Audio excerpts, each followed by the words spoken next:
assignment. I think you better. Her big assignment. Because I know you've got a huge assignment. I'm pretty sure and that- Tyler's better answer. All right, here we go. All right, if everybody could take their seats, grab their lunch, and I'm going to give this a try. All right.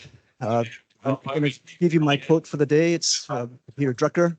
The quote is, results are gained by taking advantage of an opportunity, not by solving problems. So this is something that's a little bit foreign to me. But I want to sort of emphasize this notion of opportunity.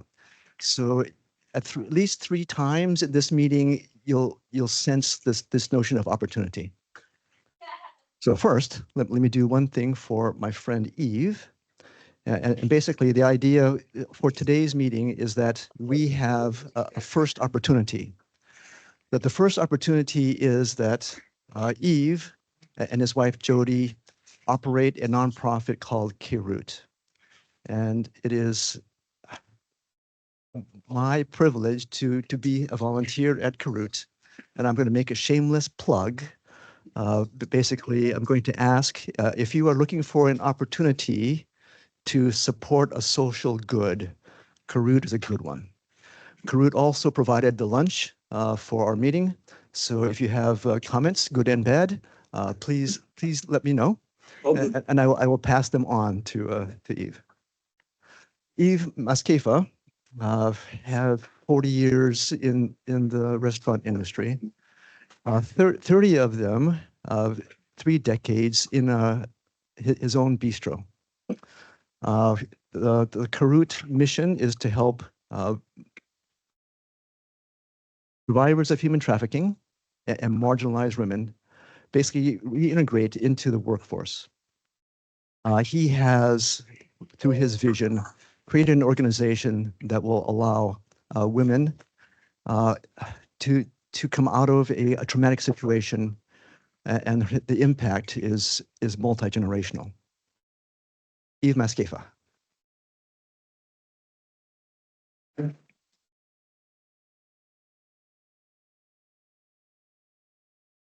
By the way, there's enough for seconds for everybody. Just so you know, don't think nobody's going to get enough food.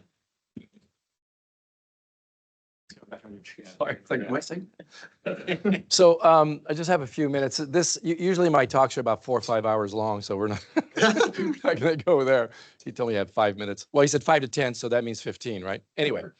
So my wife and I, and pretty much everything I do is my wife's fault because she's always pushing to the next thing and the next thing. The girl does not have an off switch. She wanted to do more. We were at church one day. She said, we want to do mission trips. And I said, we do. And she did. We ended up in Ukraine, did some work there. We found out pretty quickly that 7 out of 10 of the girls were going to be trafficked in the orphanages we work in. That's very typical for Ukraine. And then because of Putin coming over, we ended up doing work in Africa, started a culinary school there, did that 4 years, temporary for us, but the school was there for 4 years. And the numbers were about the same: labor trafficking, girls in Kenya being taken over to Saudi Arabia. That is like a very normal thing. And then we came back. We were actually offered an opportunity in India, 125 schools, to do a lot of the same things. They loved the model that we were working with. But somebody said to me, he says, why not in this country? It's great you're doing this around the world, but why not here? And then, like a lot of people, we know that there's issues here, but we don't understand the depth of how bad it is.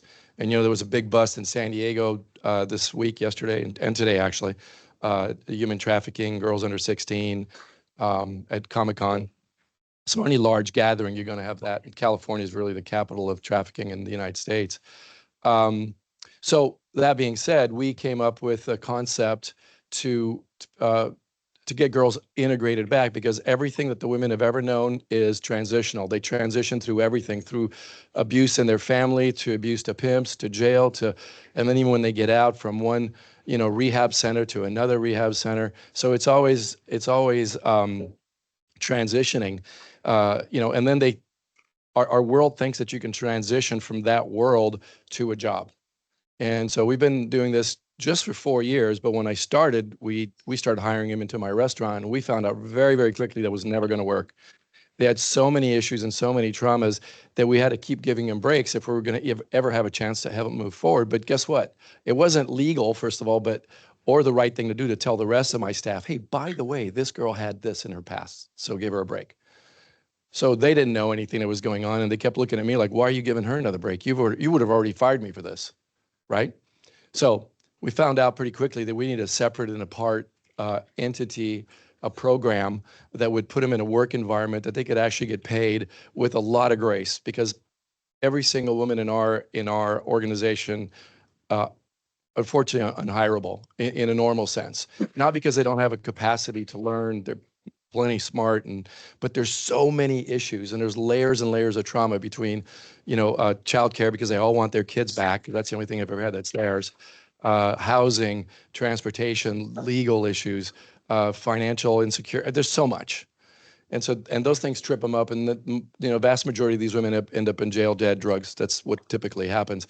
And we focus on women because, to me, I think that takes care of a lot of generations, because 80% of the kids in the streets, women on the streets, are girls that have come out of foster care, and 80% of the guys in jail are guys that have come out of foster care. So to me, the answer is having women being able to bring their family back together in a healthy way and keep them out of those situations. So you're not just taking care of that woman, you're taking care of just all the way down. And of course, it goes down, it's a ripple effect for them and their families moving forward.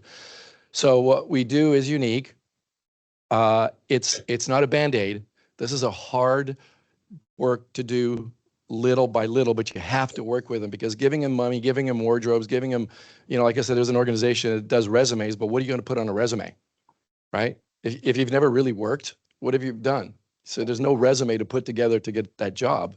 And so they stay with us, and we found out that, and we collaborated with Homeboy Industries. I don't know if you're familiar with them in LA, work with gangs, so it's a different population, but a lot of the same things. That 18 months is a base number for them to be able to move forward. The recidivism rate is ridiculously high. And so trying to stop that is putting them in a place where they feel comfortable coming to work. There's grace. We are getting a lot stronger in that attitude of keeping their feet to the fire a little bit, because if you don't push, they go, this is great. I'm here every day. I get fed. I work a little bit. Everything is great. And they don't move forward. And for us, our dream, and I dream for them, is that they actually become management and run the organization. Because women, people with lived experience understand people that have had the trauma. So they're much easier, because what do I know? I had, even though I'm from North Africa and we left a war-torn country and we had absolutely nothing, but the single thing that I had that they did not have is an amazing mother and father. So all I knew as a child is love.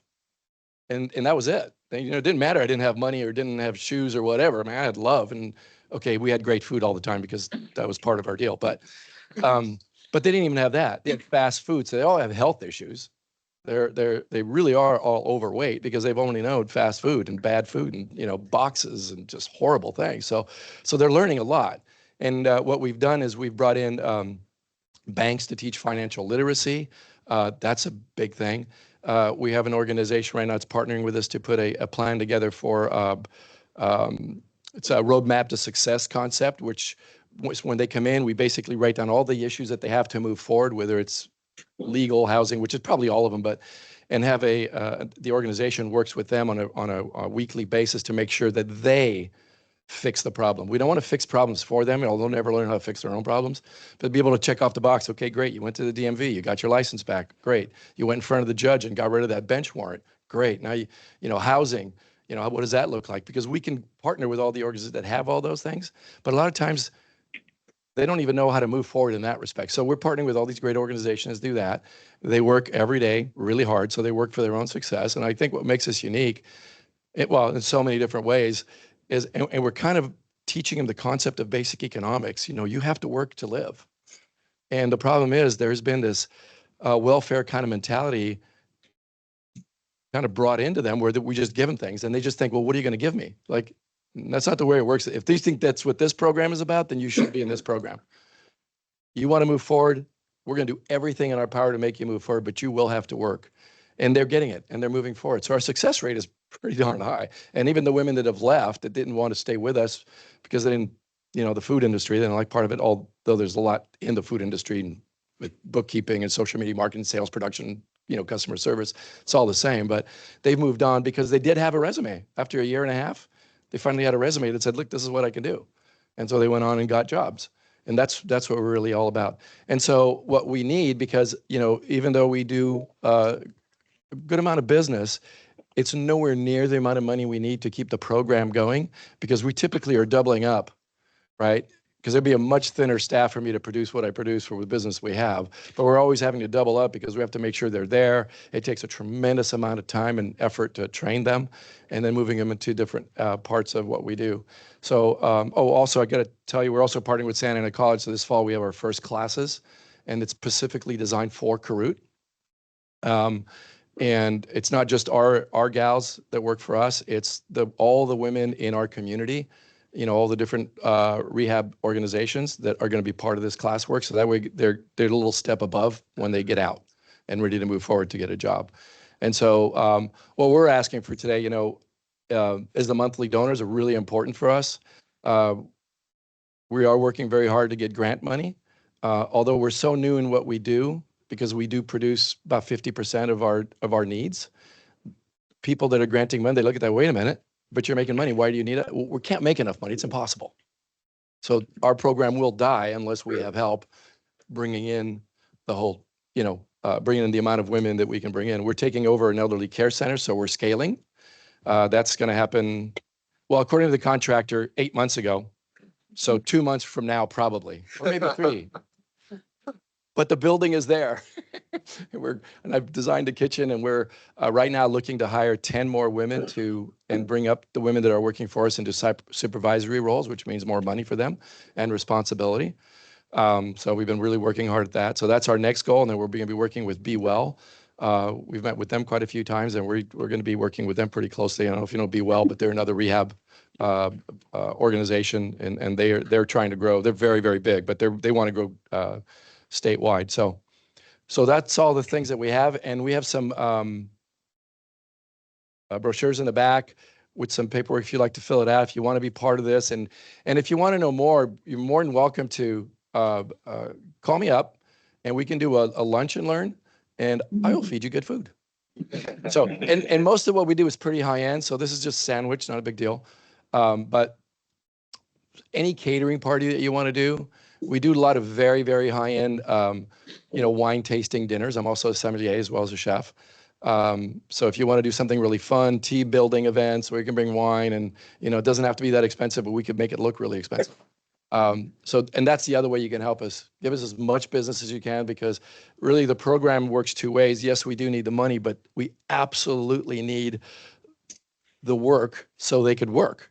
Because without that, that's not a program, so they don't learn anything to move forward, and then I can't bring in more people. So the busier we are, the more women we could help in that regard. So that's it. Probably gone over time.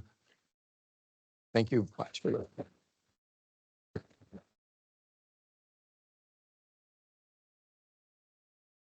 Questions, he knows a lot. He's been like an absolute angel. My wife, we have this man. I don't even know what we do. We agree. Yeah.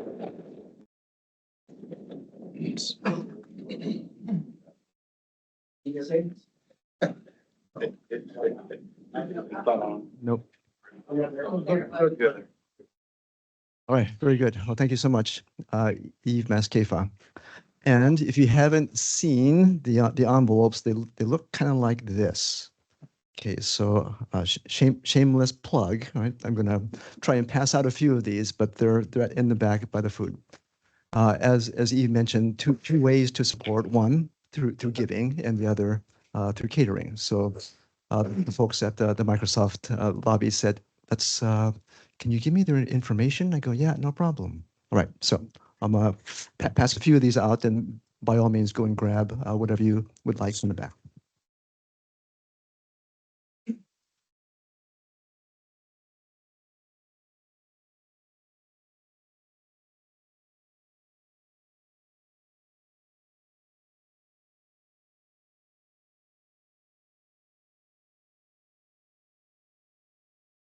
All right, earlier we talked about opportunities. So here's the second one.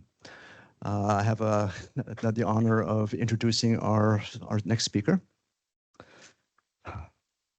So if you're looking for an opportunity to grow revenue and profits, go and talk to Justin Slagle. Or if you happen to see Mario doing this or Matt Sussman, go and talk to those guys. Justin is the CEO and founder of a company called the Partner Masters. They are in the business of maximizing partnerships with Microsoft. He has over a decade of experience at Microsoft helping companies as small as small businesses, companies as large as global systems integrators. He is the first president and the founder of this chapter of IAMCP. So it's my great pleasure to introduce Justin Slagle.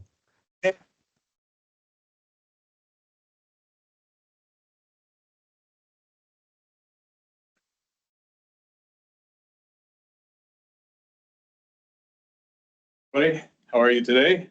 Good. It's turned on. You're coming back to this office. Not have. And also like, and it's COVID makes it weird, and then coming back to a place you worked for 10 years and not being able to go like to the employee area is just kind of strange. But he's going to set up the slides. While he does that, I got it 20 minutes, right? 20 minutes ish. But I've got a lot of content, and so I tried to make a little bit for everybody. What we had talked through was how do we help you all with incentives, and how do you work with Microsoft and get more money from Microsoft to drive a profitable practice. So I tried to put a little something for if you're an ISV, or if you're a Dynamics partner, or if you're a modern work partner, a security partner. I tried to put in a little bit for everybody. Going? All right, perfect. All right, so a little bit about who we are and why I'm qualified to even talk about this. So our company is called the Partner Masters. We only do two things. We only work with Microsoft. We don't work with any AWS, GCP. We don't do anything else. We specialize 100% on Microsoft, and we only work with partners. So those are the worlds that I've always known. I've been in this channel for a little over 20 years, and my team of 18 people. So you can see we're very proud of the team that we built. We even have more people since we built this, but 18 people, 16 of the 18 came from Microsoft. So we know this world really, really, really well. Our job is to help you co-sell with Microsoft and to understand, like, hey, when you're partnering with the Microsoft field teams, or if it's an SMB deal and you're partnering different ways, like how to speak the language, but how to help you co-sell with Microsoft that's our primary job, and what we want to help you to be able to do. So we can do that across the board. We say that there's 5 pillars that you have to be really good at to be a really good Microsoft partner. And I was asking earlier, and I was saying we've got a few slides for different types, but who sells Microsoft 365? Sales and service. Okay, and then who does Dynamics? Okay, and who does Azure? Okay, and who's an ISV? Yeah, everybody should be an ISV. We'll talk through that a little bit, but look, these are the things that we said that you have to be great at. You have to be really great at doing customer association. So that's doing your claiming partner of record, CPOR, and PAL, partner admin link. So you've got to let Microsoft know where you're working. You've got to understand how you can drive usage growth across all the products that Microsoft has. So if they're doing Microsoft 365, if they're not doing security, you got to light up the security workloads. If you're selling them Azure and they're buying a bunch of infrastructure, but they're not using Defender to secure those things, you've got to go back and drive the usage growth. So no matter what the product is, there's always more that you can go back and do. You've got to have your solution designations and specializations with Microsoft to showcase, hey, we've got the skilled talent, we've got the customers, and then go down these paths to earn your right to some of the incentives that we'll talk through. You need to have solution offerings in the marketplace. How many people have solutions in either Azure Marketplace or AppSource? It's only a few hands. Okay, but congratulations to all of you who have your hands up. This is the only way that you can showcase to Microsoft what you do. If you don't have something in Marketplace, and then you want to know, why doesn't Microsoft send us more leads for Azure VMware services? Well, if you don't have something about Azure VMware services on the marketplace, there's literally no way for them to know that that's what you do. So this is your keys to the kingdom, and telling Microsoft, this is what we do, this is what we're experts at, we're transacting opportunities through this, however it might be, but at least get your solution up there. And then co-selling and referrals. So Microsoft wants to know who you're working with, how you're working with them, how are those deals progressing. And so they've made it a little bit easier over the last few months with co-selling and being able to share leads. But how many of you are sharing your opportunities with Microsoft through Partner Center? A big miss if you're not doing this. Even if it's a small SMB deal, if you can put those deals into Partner Center, even if it's a 5-user company, just put it into the Partner Center and then showcase that, hey, we're selling deals, we're putting deals all the time. You don't even have to share them. You can say no help needed. Don't share this with Microsoft. It's for my own pipeline. Just put it in there. And what you'll see over time is the more and more that you do that, the more that will come back to you later on. So let's get into more of the meat of this. So if you've been watching the start of FY25 from Microsoft, they've come out with their big priorities. The GPS, or Global Partner Solutions Team, the partner organization, this is their priority list for the entire year. Copilot on every desktop, AI design wins in every account, and cybersecurity with every customer. So you can see, I mean, Microsoft probably has 1,000 different products, probably more, but these are where they're really focused because they only have a finite number of people and a time. And so this is where they're going to be focused. That doesn't mean that they don't want to sell all the other stuff, but they've got a massive partner organization who's going to help sell all the other things. But if you truly want to partner with Microsoft, and specifically the partner team, these are the things that they're going to want to see you accomplish over the next 12 months. So who does Copilot? Okay, who does AI design? Few, okay, and how many of you do cybersecurity? Okay, good. So all of you should be taking some steps to showcase to Microsoft, hey, this is what we do. This is how you can partner with us, and then start bringing opportunities to Microsoft. And we'll talk about how the incentives are aligned here. Now, being a $3 trillion company, as these all started rolling out, they said, oh, well, as we have the company priorities, maybe we have to add a couple more. So they added in Microsoft 365 core execution and migration, because everybody's still not on Azure, and there's still billions of dollars left to move over from AWS or move over from on-prem.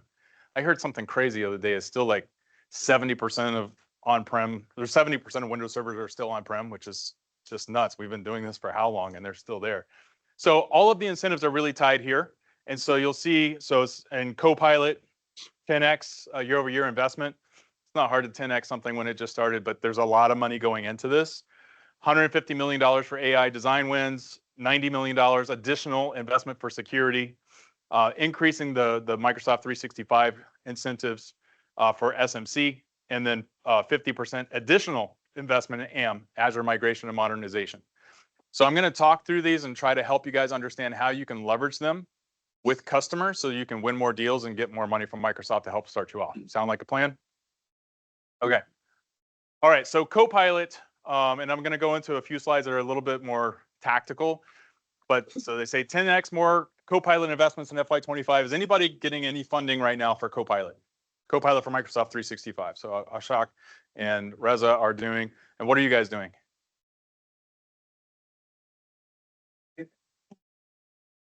Yeah. We're doing webinars. We're putting together Copilot briefing and talking about, what the powerful capabilities of this, what's considered the most powerful productivity tool ever.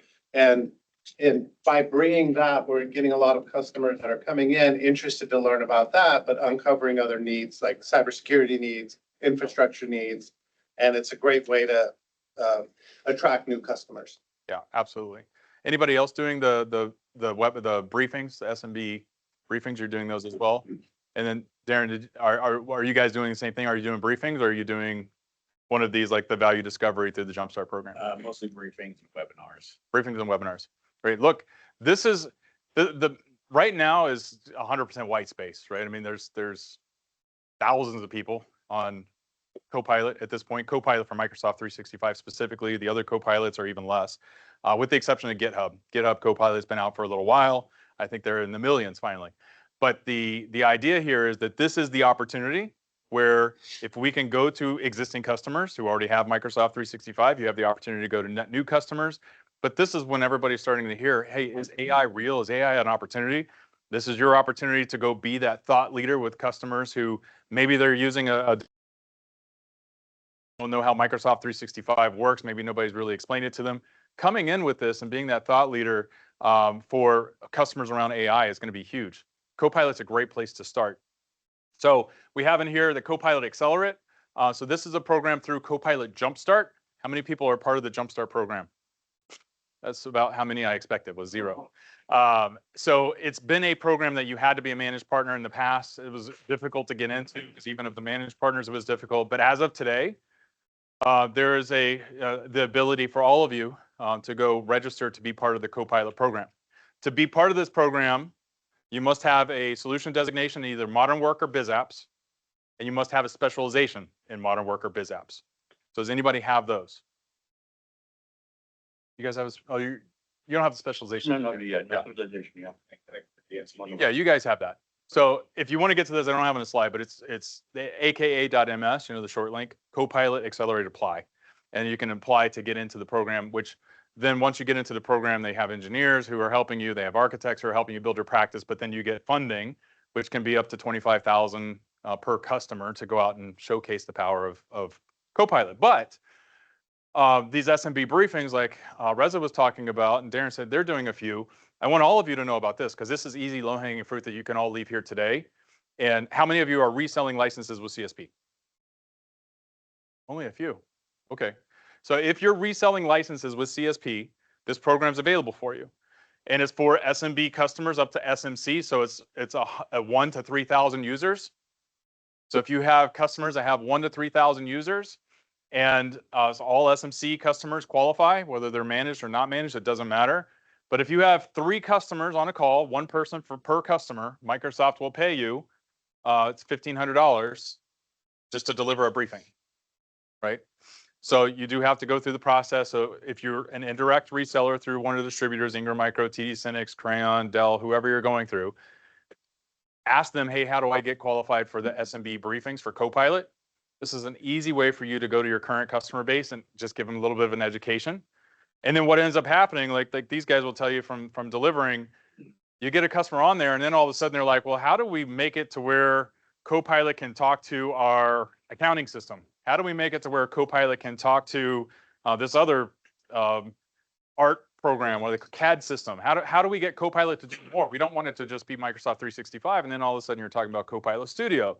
And then they say, well, what about our CRM? Can we go in there? And it's like, oh, well, let's talk about Copilot for sales. And then it's like, oh, well, we have this help desk or we have this call center and let's talk about Copilot for service. All of a sudden your opportunities just continue to grow. And then they start getting this idea of all these different things that they can possibly do. And now all of a sudden you're into Azure OpenAI services where you can just do anything that you want, right? So this is a great door opener. Hopefully everybody has the opportunity to go out and start delivering some briefings. It's easy money for you. What's the requirement for that? The requirement is that you have to be a CSP reseller. If you're a CSP reseller, and yeah, just talk to your indirect provider, whoever that is, to say, hey, I want to get in. It's through the Cloud Accelerate events. Okay. Okay, and then so as we were just talking about, hey, let's go out and do some AI design. That's a little bit above and beyond what Copilot's going to give a particular customer. So now we can go talk to them about how do we leverage some of the data that you have. Let's do some custom AI work. And here's where Microsoft's saying they're putting $150 million this year into the Azure Innovate funding buckets. Now, what's amazing here is, so if you see here, there are proof of value, Innovate with AI platform, and deployment offers. So these offers are, they will give you $10,000 for a customer who, I just want to see if this will work. So as an example, we were talking to a partner earlier this week. They are big in the mining industry. And so an idea here would be, hey, when you pull dirt out of the ground, or I think it's called core out of the ground, you can just take a picture of it and AI can tell you if there's gold in it or not. Or I was at a Vistage meeting a couple of weeks ago, and a person, one of the companies there, they do, they take water from like meat packaging plants, and then they sanitize that water before it goes back to the county. And then the idea is, hey, if I can clean that water up, then you don't get as many fines from the county. Well, you can use AI and you can use IoT, you can do all those types of things. So here's where if you do go out and do a proof of value or proof of concept, Microsoft will pay you $10,000 just to go present it to them.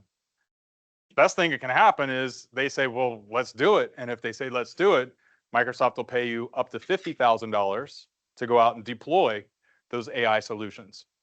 Now, here's the catch. Remember earlier I said you got to go get your solution designations and specializations. That's the requirement. So if you want to qualify for these Azure AI funds, then you must have a specialization. But is it hard to get a specialization with Microsoft? Yes. It can be. It can be, especially if you don't know how to do it, and especially if you're really small. But it doesn't have to be extremely difficult. So there are ways around it. Then that's what we help a lot of our partners with is, hey, you have to have the certified people. And if you don't have the certified people, there's even people in this room who can help you with hiring a few contractors that you can have on staff for a project or two, and you can leverage some of their certifications. And then you have to have enough customers. And what I found with most partners is you have enough customers, you're just not associating yourself. So you got to go do your C4 claims, you got to go do your PAL tagging. Those things, and CSP doesn't count, right? So you've got to do PAL and C4 against those CSP customers. In the case of AI and Azure, you must go through an audit. With the audit, what it's really looking for is, do you have something that's repeatable? You want to have you want to have things that are repeatable anyway, right? So if you're going to be going out to customers, the idea would be, hey, let's do every single project in a way that we could resell the same type of project to other customers.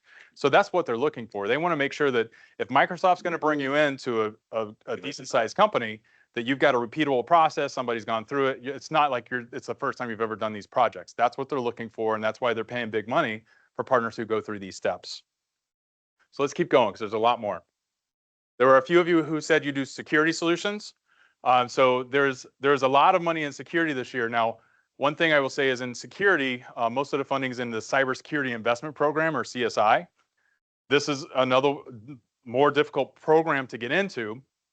But if you want to work your way up, it's again around, hey, do you have the security solution designations? Do you have a threat protection, specifically specialization? Those are the qualification metrics to get in. And then you must be nominated by somebody at Microsoft to get into the program, that you know what you're doing.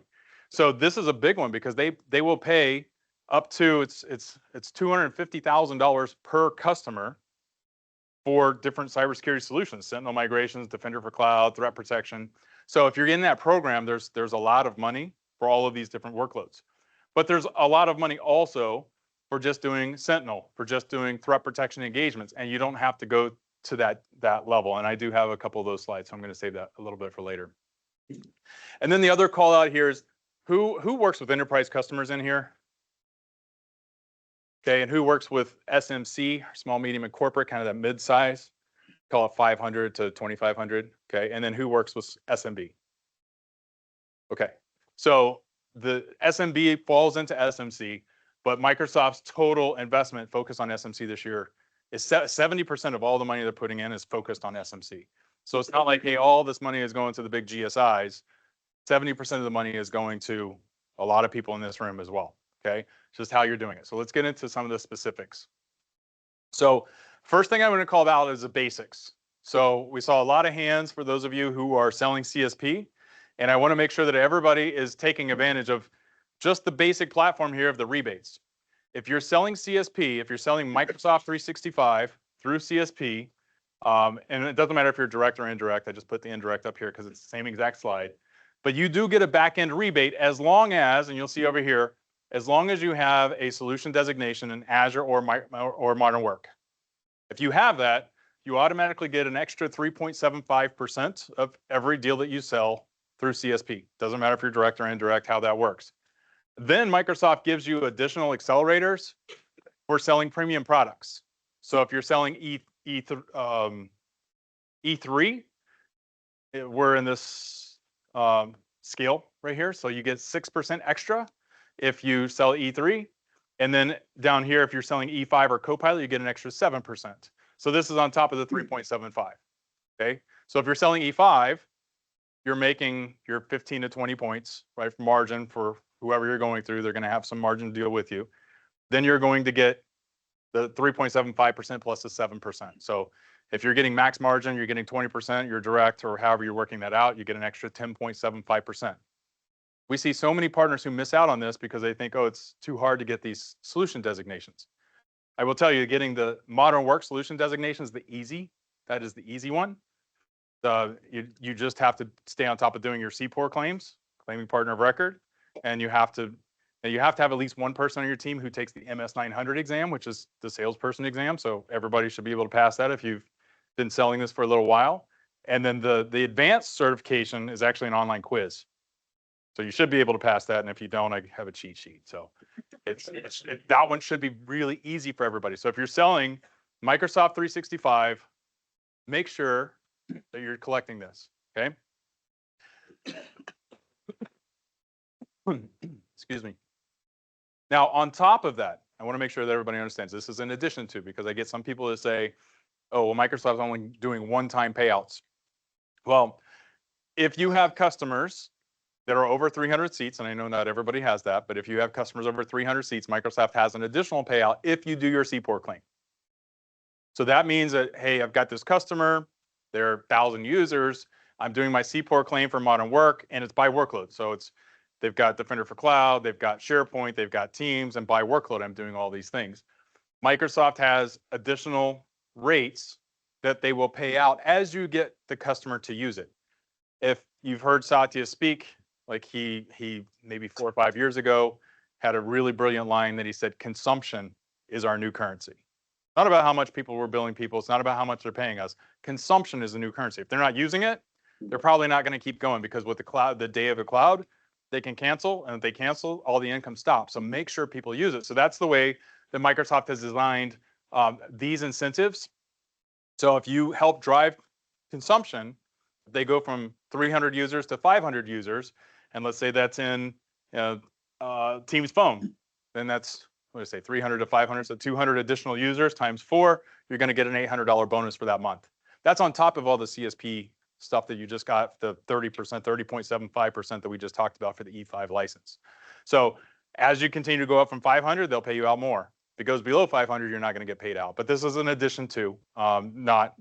And so when partners say, oh, they just pay one time, you know, Microsoft gets paid monthly. Yeah, you do too. You get paid monthly on your CSP, and you get paid monthly on your CSP rebate. This is just in addition to, okay? And then I didn't have, well, this whole guide is 258 slides. So I didn't have time for 258 slides, so I used the cheat one here that has most of them just kind of called out here. But you can see, so we're market A, US is market A, and you can see that there is a lot of money. And then you see all of these that say Copilot. So if you look at all the money that's available for Copilot, it's a significant amount. But then there's also a few additional things down here that are pilots. So they've got well, you've got the Windows and Cloud, which is Windows 365. So if you'll go do an assessment for a customer who's looking at AVD or Windows 365, Microsoft will pay you $10,000 to $20,000. If you have customers who are looking to adopt Teams Phone, Microsoft will pay you $20,000 to go light up 25 licenses of Teams Phone for a customer as a pilot. If you've got a customer who is potentially interested in Intune Suite, they'll pay you $20,000. Now, that is actually really interesting. Does anybody know about Intune Suite? So I found this, I mean, to me, it's really interesting that Microsoft, you know, we've got E3, and then they came out with E5, and it's like, oh yeah, everything's in E5. Well, now they've gotten to the saturation point to where they continue to add on more premium products, and they're putting it outside of E5. So Intune Suite is actually an additional product on top of what you get with all the P2 products, all the Plan 2 products that you get with E5. So Intune Suite, so if you have a customer with E5, hey, for $20,000, you can go do a pilot for a customer, show them all the additional stuff that Microsoft has created in the last year that now is available to you, that even if you have E5, you have to upgrade to. So it's pretty interesting play. So look for some of those things, because there's several with Intra, there's several with Intune, like there's a lot of different products out there that do that. Now, Azure is very similar on the CSP side. So if you don't have an Azure solution designation, you're missing out on these. We did an assessment for a partner, I think it was 2 weeks ago, and they were selling about $200,000 a month of Azure, and they didn't have an Azure solution designation. So just rough math, if you just take the very top number here, you get 4% across the board. So they were missing out on $8,000 a month just because they didn't have a solution designation. Again, if you're doing your PAL tagging and you have certified people, if you don't have certified people, you can call Ashley and say, hey, Ashley, I need a certified person or two to help me get this solution designation. If that's going to help you get $96,000 a year, that's pure profit, probably a big deal, right? So 4% on the back end for everything that you sell through CSP. If you sell reserved instances and savings plans, you get 10%. And then there's some accelerators for selling AI and data workloads and security. So the workload accelerators and the AI accelerators here, these are in addition to, so it's 4% plus 7, 4% plus 2. So if you're selling Defender for Cloud, you're selling Sentinel, you're selling those things, you're going to get 6% instead of just 4%. So it's big money, but you must have the solution designation. Again, don't let it scare you. What I have learned about all of this from my time working at Microsoft and now working with partners outside of Microsoft, the only thing that's hard is the knowledge, right? Going out and understanding how this stuff works. And it's almost like the same thing. Like my business partner, many of you know him, Matt Sosman. He's one of the most brilliant, like technical people that there is. But he'll tell you it's just check boxes. What you really have to know is you have to have the back knowledge of knowing which checkbox to check, right? It's the same thing here. Is you just have to know which way it is, and that's what we help partners with. Yes. How often do they check your designation? So how often do we have to go back to Ashley for that guy? Once a year. So here's the thing about that guy. So once a year they check it. Once you get over 70 points, you get the solution designation, and you have it until your renewal period. And then at your renewal period or 6 months before, so there's a 6-month window. So like my renewal just happened in June. So it doesn't matter to me if my points drop to 0, as long as between December 20th and December 20th and June 20th is my window. If I go back over 70 points at any point in those 6 months, I'm requalified. Now, Ashley's people or your own people, let's call them your own people, right? You have your own people and they're certified. They can switch companies 3 times a year. So if they go from your company to my company to Eric's company, and then they go to JP's company, like they're allowed to do that. You can go to 3 companies per year, and they just have to stay there for at least 30 days. So you guys can, it's an IAMCP benefit. You can share people, right, to help each other. But that's what I'm saying. You just have to know the rules, and then hey, I mean, you want it to be legit. So go work on a little project. I'm not saying hey, just give somebody a cert, but go work on a little project. Just have a small contract between each other that helps you get here. If you're going to have $96,000 on the table, like it's worth it, right? Okay, and then for the security folks, so there's this one doesn't require a specialization. It just requires a solution designation. So to get the solution designation in security, it's one of the harder ones, but it's only because you have to do the CPOR claims. And then you have to have like 3 people. You have to have at least 3 people certified. So again, not that bad, but as long as you have that, you qualify for this threat protection engagement. This threat protection engagement pays you $6,500 to go out and do essentially like a higher level security assessment. Like you're getting into the environment, you're setting up some of these things so the customer can see, hey, this is what a secure environment looks like. It's about what you've done 2 or 3 days of work. About 18 hours of technical. 18 hours of technical work that the Microsoft's paying you $6,500 for.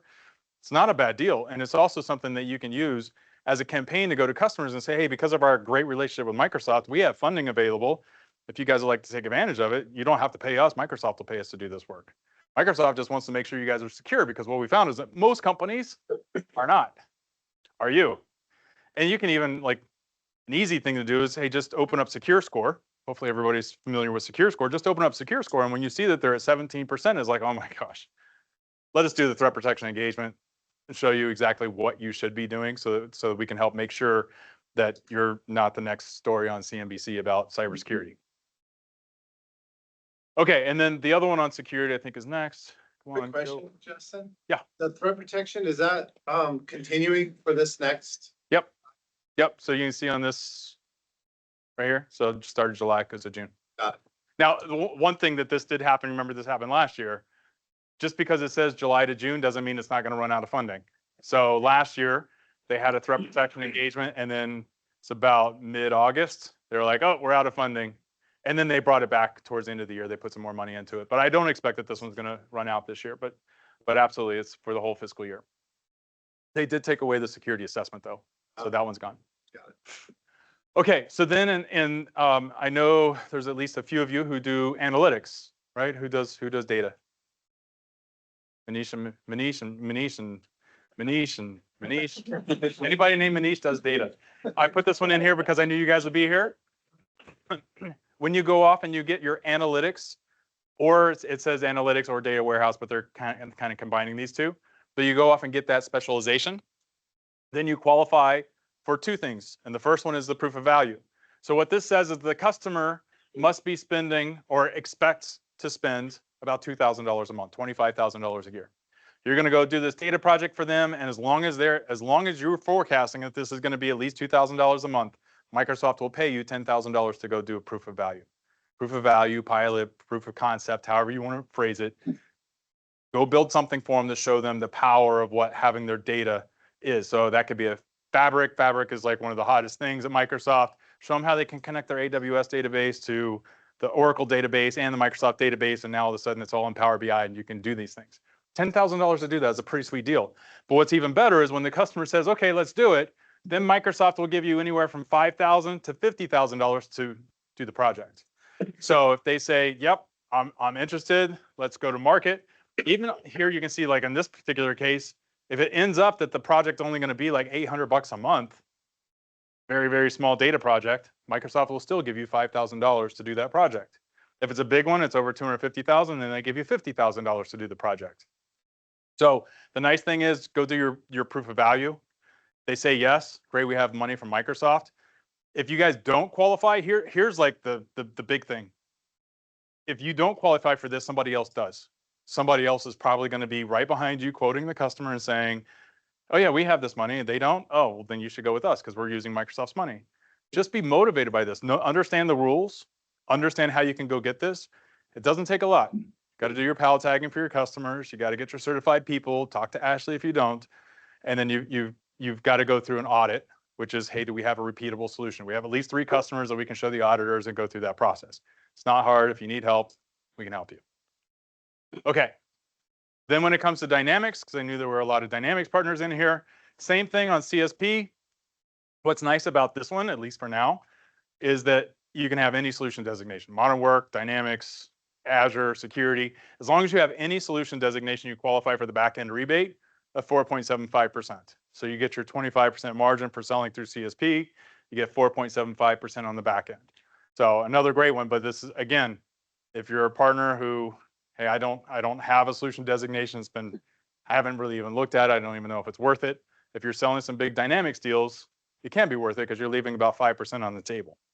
So go get those. Now on the Dynamics side, there's several of these. I use Power Platform because I even had, who was I talking? Oh, when I was talking to you outside, like there's a lot of Power Automate, there's a lot of Power Apps, there's a lot of Power Platform deals out there. As long as you are a business applications partner with a solution designation, Microsoft will pay you $1,500 to do a needs assessment. What is a needs assessment? What is it, Eric? Analysis. Just a quick I mean, seriously, like they're paying $1,500 for you to go talk to a customer and figure out, like, could Power Platform actually do something for you?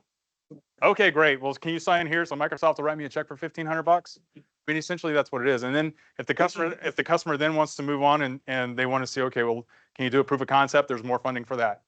Hey, okay, great. This is amazing. Can you do a deployment? There's more funding for that. There's about 50 pages of Dynamics, and I didn't have time to go through all of those, but I just want to share with you guys. This is the easy one. So how many are doing Power Platform of some kind? We need way more hands than that. I mean, the opportunity, if you guys have not had a chance to look at like Power Automate and the power that's there, Power Apps, Power BI, it is massive. And when you start doing things with Copilot, and then you start saying, oh, well, Copilot can work with Power Automate, which can then work with it doesn't have to be Dynamics, it can be Salesforce, it can be HubSpot, it can be whatever the customer has. Like all these tools can work together with Microsoft and on Microsoft systems. Shoot, if you can go out and get $1,500 to do a needs assessment, it's a pretty sweet deal. Power Apps, Power Automate, this is a good one. So see if you can take advantage of these. And then Brian, you do Business Central, right? And so here's one for you on the deployment plan. So some of the Business Central deals are small, $5,000, great. So Microsoft will give you $4,500 to do a deployment plan for a customer that's paying $5,000 for Business Central. So again, it's a pretty sweet deal, almost a 1-for-1 dollar amount for extra small, and medium. I mean, you can see Business Central doesn't go beyond medium because if they're going beyond medium, they probably need to go to F&O, right? But again, it's not a hard deal. And a deployment plan does not mean you're doing the deployment. Deployment plan just means you're putting a plan together for the customer. You're not actually, and then you can either charge a customer or you can go to the next qualifying offer, which is the deployment. Okay. Just wanted to give you guys some ideas. Go download the decks. You guys can learn these. So what my team does every day is we're helping partners go qualify for these funds and then go submit for all these funds. So you can see that, hey, there's a lot of money on the table. And then make sure you do your CPOR claims. So CPOR on Dynamics is a little bit different than on Modern Work. Modern Work, you can do all your CSP customers, and you should. Dynamics, the CPOR claims only work for EA customers, enterprise agreement customers. But then Microsoft pays you on those high watermarks of, hey, when the customer gets to 1,000 users, then you're getting 1,000 times these numbers here. So if they're doing Power Apps, Power Automate, you're getting $5. If they're doing F&O, you're getting in SMC, you get $350 a user. That's a pretty sweet deal, right? And an SMC deal, Eric, for F&O would probably be 500 users, could be. Could be. I mean, So 500 users times $350. It's a pretty sweet deal Microsoft's paying. But you know how many of these, like of all the Dynamics deals, and I used to do all the Dynamics stuff at Microsoft and kind of run that whole thing. Look at all the reporting of how many customers had CPOR claims. I don't know the exact number, but I would say it's definitely less than 10%. There's just a ton of money being left on the table here. Just do your claims, all your customers. How am I doing on time? Going over? Okay. All right. So then for the ISVs out there, look, I said earlier, get your solutions into the marketplace. That's the number one way that you can at least let Microsoft know what you do. Whether it's transactable or not, many services partners go put your consulting offers into the marketplace. That shows Microsoft, hey, we do Copilot. Hey, we do Fabric. Hey, we do whatever it is. Go put a consulting service in there. If there's an opportunity for you to make that transactable, where a customer can just click a button and it deploys into your environment, fantastic. Even for us, like our services, like if you want a partner center assessment, you buy it on the marketplace. We manage everything with Azure on the back end. That's what makes it a SaaS app with Microsoft. So there's different ways that you can do these things. This year, they've upped the number. So last year was, hey, if you get $25,000, we'll give you a $10,000 bonus. This year, they just upped it, but they've said this is a cumulative amount. So this year, if you do $100,000 through the marketplace, which for many people, that could be one deal, they give you a $20,000 bonus for that. So put your stuff in marketplace. The other thing that's really great about marketplace that Microsoft is really, you're going to start seeing them hammer down on, is multi-party offers. So that means that, hey, if you sell Adobe, or you sell Cisco, or you sell SentinelOne, or some competitive product, it's probably in the marketplace. Instead of going to a distributor and having to go through that route, you can buy it directly through CSP and just call up whoever it is, call up Adobe and say, hey, we've got a deal.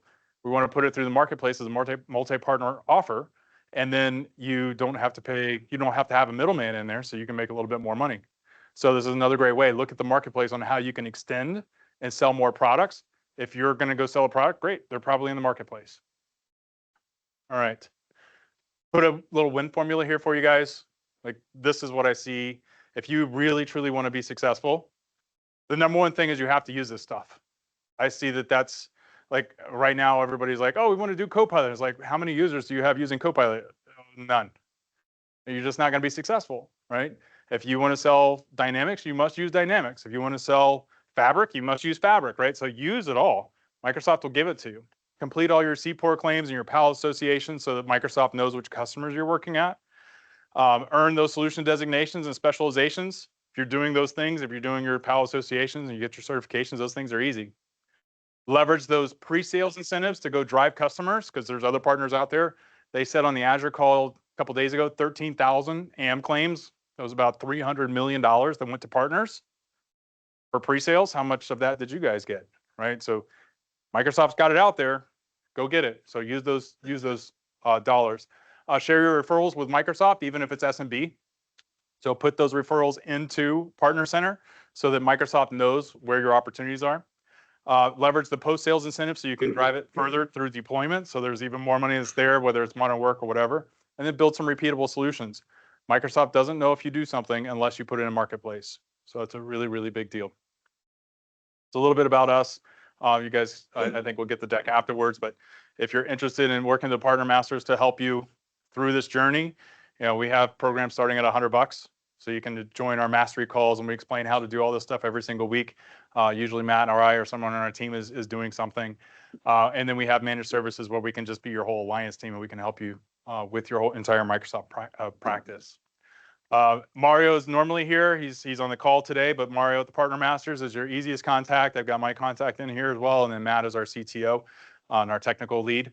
But this is how you can get a hold of us. And then last but not least, well, I went the wrong way. Our golf tournament coming up. I'm sure Ashley and Brian are going to talk about this later. You've probably seen some emails about it.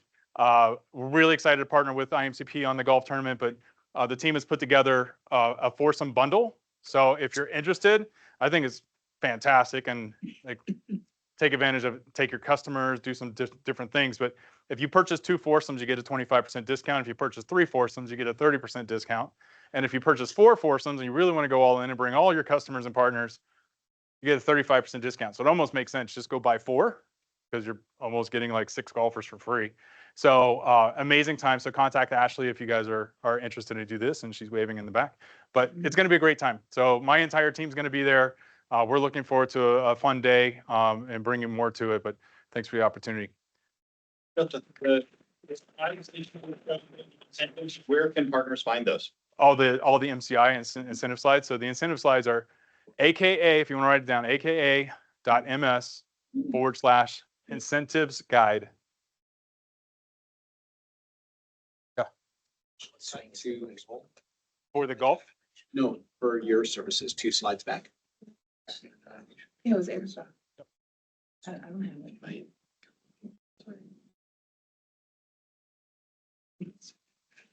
right.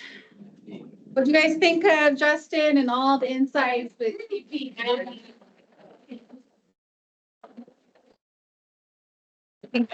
I think there's a lot of ways that they already kind of gave away the secret sauce, but just imagine then getting into the program and learning more and uncovering more ways that you can take that money from Microsoft and put it to use. Incentives that are there for you and funding to do the things that many of us are already doing and just haven't really figured out how to incentivize that. Running through some of these slides here to get you to the most relevant SoCal updates, but all of these come from our IAMCP Americas. Thank you again, Justin. And starting here, we want to continue to support all of the connections that we have with the WIT network. Sharing here, if you are currently an IAMCP member, all of you in red, we want to see more blue badges next time, and hopefully we can convert you over to paid members. But this is a great way that we incentivize being a part of each community. So if you're already a IAMCP member, you can go ahead and sign up and save money. And if you are a WIT member, you actually save $50 off of your IAMCP membership. So it's promotion codes going both directions. Happy to help you with more details. There is a webinar coming up in August for our local chapter and ongoing events, both through programming nationwide with Christine and her group, as well as a local chapter here in Southern California that April Allen with Ingram Micro runs. Happy to get you more information on that. Always looking for sponsors, and one of the ways that you can help to sponsor is by being a sponsor of the golf tournament. So Justin and the Partner Masters are our title sponsor. This was included in that package for them, in addition to foursomes, marketing, and getting their name out. So if you are interested, we pretty much have our calendar for this year filled up, but are looking to start planning and strategizing next year. So if you're interested in doing a 20 to 30 minute presentation with this group, please let us know. And there's a great way that you can do that in conjunction with the golf tournament. So here's another golf slide for you. Big thank you again to the Partner Masters for being our title sponsor. VESC partners, Teams Plus and SMB Tech Fest are also helping to support the event. If you are interested in becoming a sponsor, we are looking at things like product donations. We want to make a really killer swag bag for all of our golfers. We also have sponsor spots and then the IAMCP meeting plus a whole sponsor. So coming up October 3rd. So instead of our traditional October meeting that would be held here, we're going to be out on the golf course having some fun at Strawberry Farms. We already talked about the More Fun with Foursomes bundle. This is starting today and we'll actually go through one of our August events. You'll see that on a slide coming up, but would encourage those that are interested, maybe get a couple of you together, save some money, invite your clients, customers, or your team as a thank you. And all of this is going back again to our charities of choice, which is the Breezy Youth Center up in LA that we've supported for a number of years. And now IAMCP has the opportunity through this fundraising to be the core sponsor for their Navidad en el Barrio, which is the food give back at the end of the year that supports thousands of families in that area of Los Angeles. And that will be all through our work here at IAMCP SoCal. In addition to the Ronald McDonald House of Orange County that is opening their home that has been expanded and does amazing work here. So very, very pleased to be able to give back to them. And the ways that you can help is to sign up for golf. Oops, wrong way. This is a little bit about what you heard Justin mention, the $100 for the individual membership with TPM. It actually comes included with golf. So something that you could already go ahead, be a part of the Mastery series, get to know the community that he was just referencing, all of that in conjunction with joining the golf tournament. And as far as the sponsors spots that are available still, we do have our gold level, the meeting at a foursome, which I had mentioned, or if you just want to help out and donate some money and help a great cause. I know there's some creative ways that we've talked about with Justin that maybe using funding that you might already have. So let us know if you're interested and we can find a nice solution to have you help support the event. Coming up on August 21st, starting at 3:30, we will be at Tustin Ranch Golf Club and Driving Range. This is kind of to knock the cobwebs off if you're not a skilled golfer or you want to sharpen those skills before the big day. Come out, have some fun. Balls are included with the event on IAMCP, and that will be the end of this promotion. So we're trying to drive as much with the foursomes that we can now today, starting today through October 21st. Yes, Fred. Did we get the Golf Pro with that, or are we not doing that? We're doing the Golf Pro in September, the one right before the golf tournament. But yes, we will actually have a professional helping all of us. Not that I say we need it, but I've been there a couple years. I think that we do. But that will be the September event, which is at Strawberry Farms to prepare for the October tournament. Good question. And then if you're not as interested in the driving range, but still kind of want to come out and meet the group, directly after from 5 to 7 is a mixer. So last time we had great success. Everybody that came for golf stuck around for the mixer, and we had additional folks just show up for the mixer. So kind of pick your poison here, and you want to come golf, or if you want to just hang out and have some drinks and food afterwards, we really encourage you to be there. Everybody's welcome. And that's a sponsorship opportunity too, right? We would take a sponsor for this, absolutely. Do you want to talk a little bit? I wasn't at the. No, that was it. You're killing it. Well, I wasn't there for our last sponsor. I know that they did a great job, and we thought that we would have an opportunity to highlight some of that. But this is a sponsorship opportunity. If you would like to have a moment at the mixer to connect with the audience, talk about your solution or offer, ways that you can partner with our group and help us cover the cost of food. It's a win-win on both sides.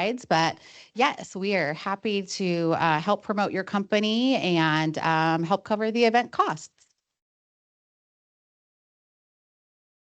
All right. So how many have been to the air show in years past? This has been an IAMCP event. Fred's so excited. He's got both hands up there. So absolutely. Charlotte Augustine, a longtime IAMCP member. This is kind of her passion project. Right there on the waterfront, we have an opportunity if you're interested in joining. This is a paid event, and we'll have some more details. You'll need some earplugs, I can say. It's flying right over the top of the Hilton Waterfront Hotel, which it's the penthouse suite, and food, drinks are included. So if you're interested, please let us know. This is from a couple years ago, but it's always been a really great event. However, it is the day after the golf tournament, so just please be advised and keep that in mind. But we wanted to still bring the opportunity to everybody that's interested. You're the dog. We just got to keep the alcohol going. We'll see. More about October. It seems crazy talking about October, but it's just around the corner. We have SMB Tech Fest coming up on the 17th and 18th at the AV Irvine Event Center. Typically once a quarter, they had some construction, so we went ahead and pushed July into October. This is an amazing opportunity that we have complimentary invitations to food, drinks, activities, great networking, lots of presenters there. And S&B Tech Fest has also donated all of our golfer swag bag, actual bags for the golf tournament. And so we want to continue to cross promote their events and hope to see you all there.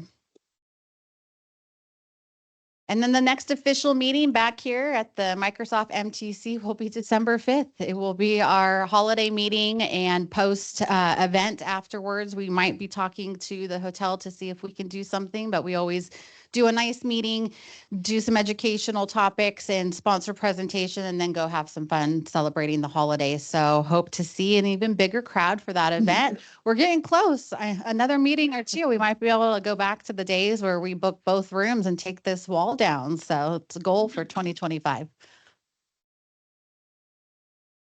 And then we're going to do things a little differently because we do have a great presenter and opportunity to tour some experiences. We want to get this, which is traditionally done at the end of the event, kind of out of the way now as we kick off our 20-second introductions.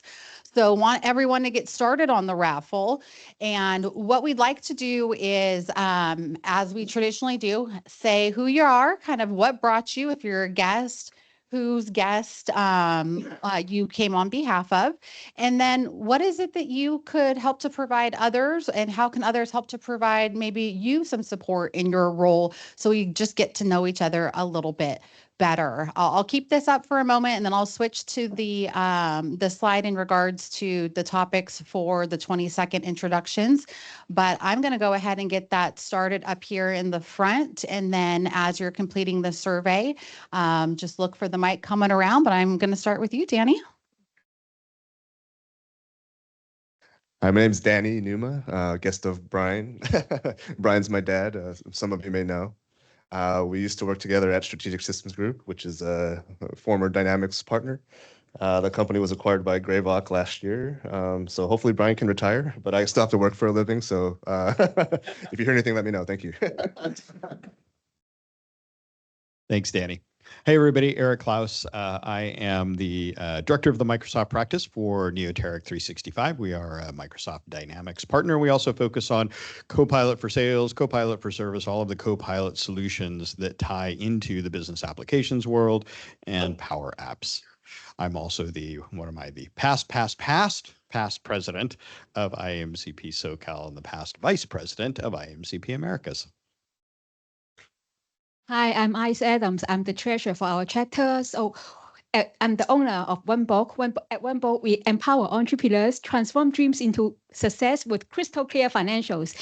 Crystal Clear Financials was powered by QuickBooks. However, after the FY25 GTM launch event last Monday, I kind of make the decision that to transition to Dynamics 365. So now I'm here to doing the research.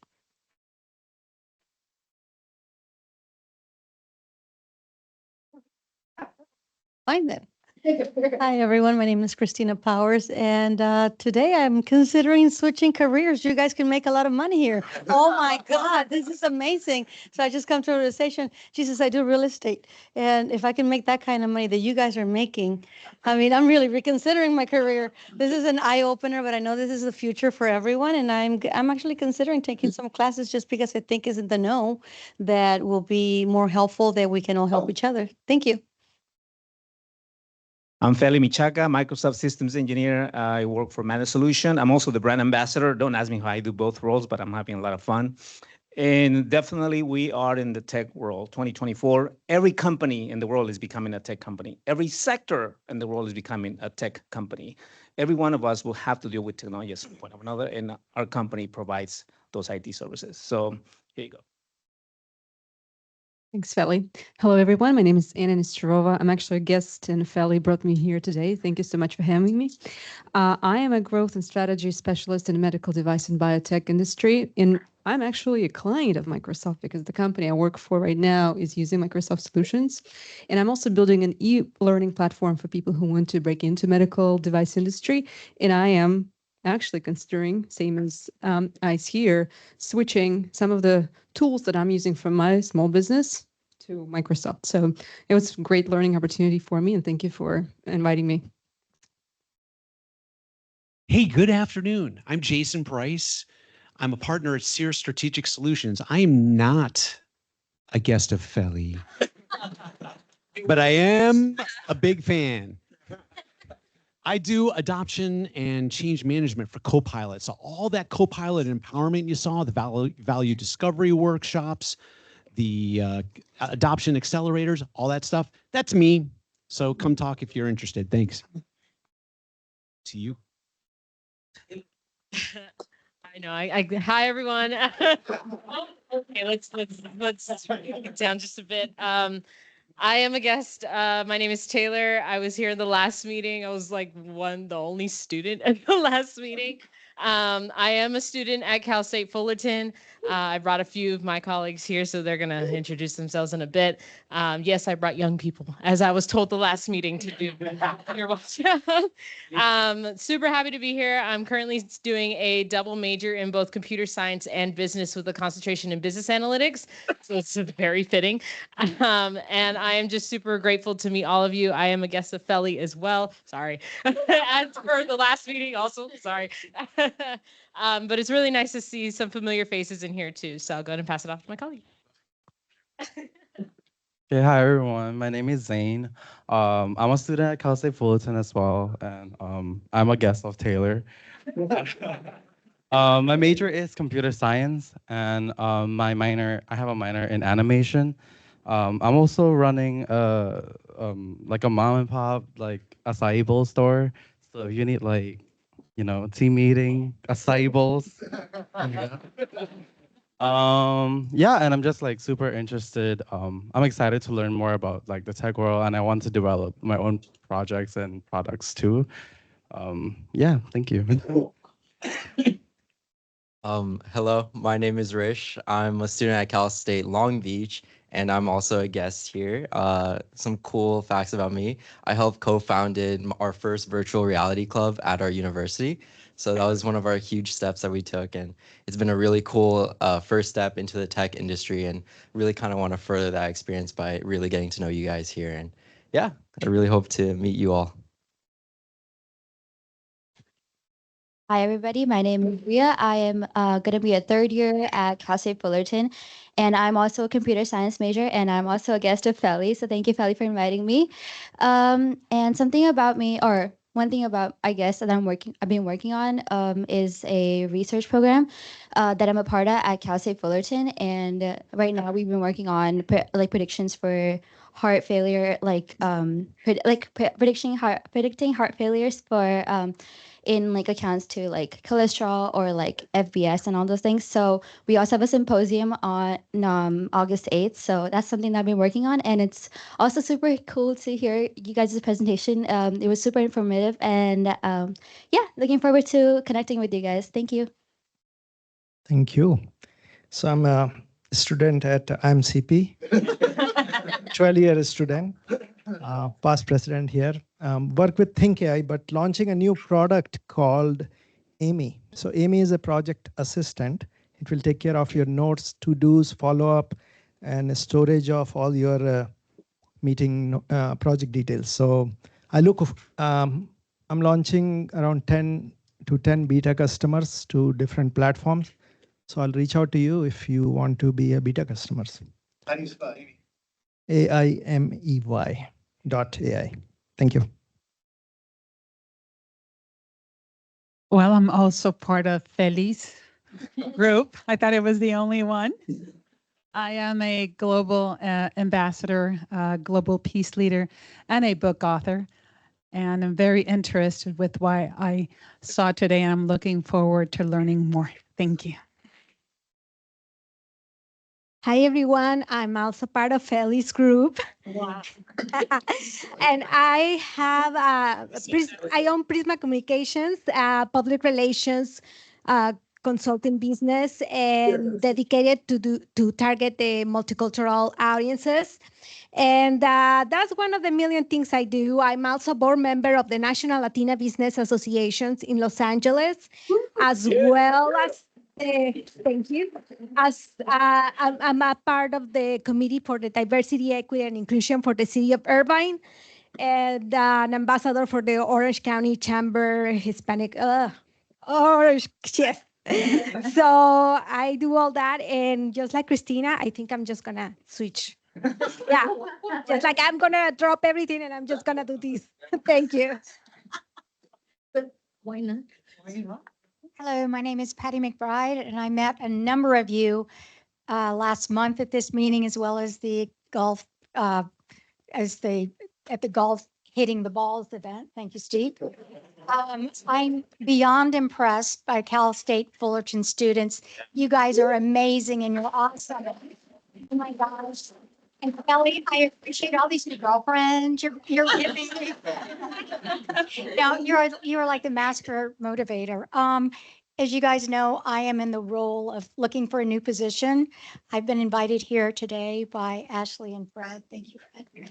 And so if any of you know of positions in the tech world, I've been in the tech world for over 20 years, starting with Forrester, most recently selling ERP solutions, SAP B1 to be precise. And so I'm so well versed in the tech world.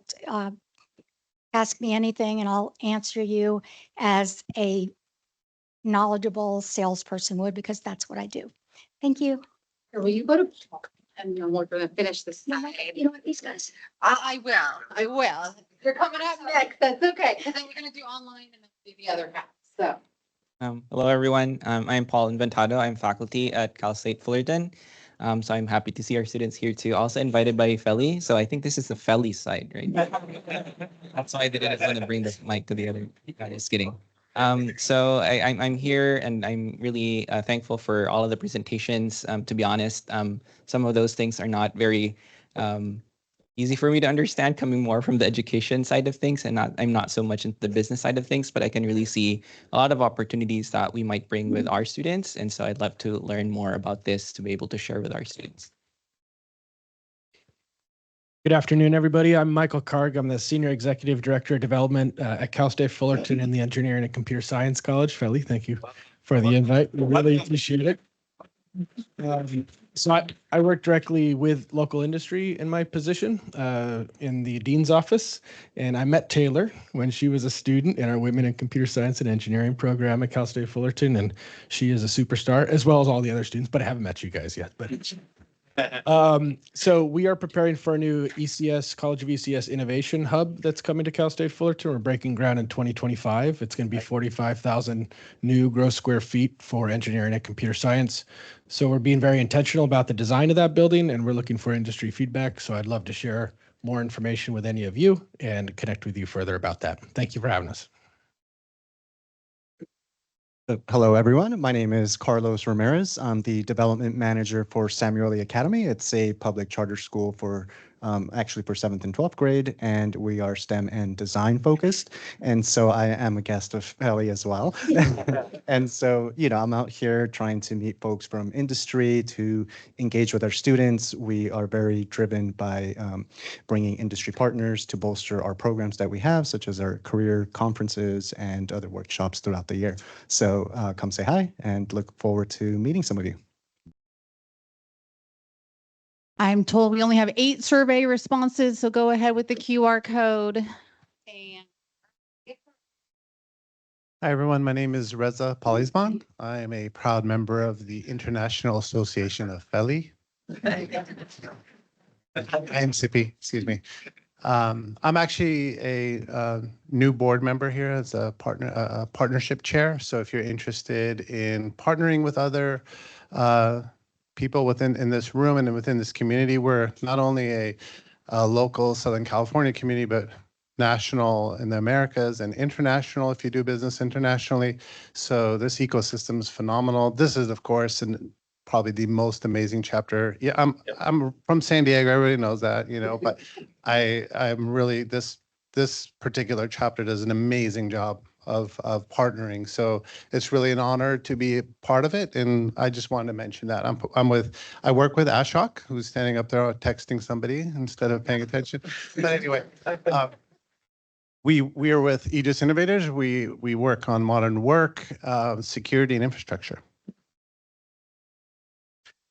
Thanks, Reza. Hi, everyone. My name is Manish Bansal, the other Manish that Justin was talking about. So yes, you heard we do data analytics, and all things data, and data, and data, and data. So anything about data, corporate performance management, reach out. As Justin was mentioning, there's a lot of opportunity in Power BI, Power Platform. Every customer we talk to absolutely needs something or the other. And we see now that all the customers who were adopted all sorts of different platforms are migrating towards Microsoft. So any of you looking for anything or hear your customers, just bring it back to this room, and I'm sure there will be partners here to help your customers. So looking forward to getting to know the Feli group here. By the way, I was invited by Feli 15 years ago, and I'm still here. So.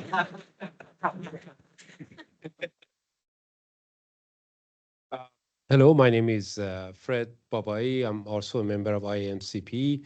I help on the operations side, so if you need any help there, let me know with Brian. My company name is B2B Sales Accelerator. We provide the fractional business development to organizations through sales marketing strategy. Primarily organizations below $10 million, but our $10 million in revenue, but our sweet spot is less than 5. So thank you. Hello, everyone. My name is Ricardo Vanegas, past member. Have to renew.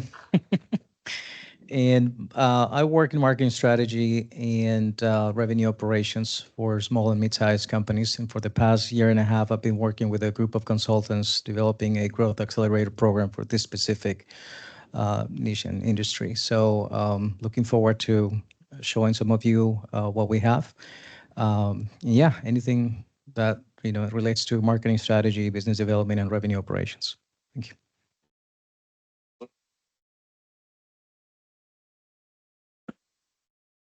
Hello, my name is Jared. Company is Broadbear. We are technology solution providers. Mostly for this chapter, though, we do cabling, infrastructure, access control, Teams room, Zoom room, that kind of stuff. Have some good partnerships in here. Darren right here is one of them. For the chapter, the learning chair, so some of the educational speakers, we're growing thanks to Brian, wherever Brian keeps adding people to the committee, which is really great. So if you guys have any topics or speakers that you would like to have the group hear from, let us know. And we have a lot of guests here, so even though I'm not on membership, we have a lot of opportunity to get some new members here.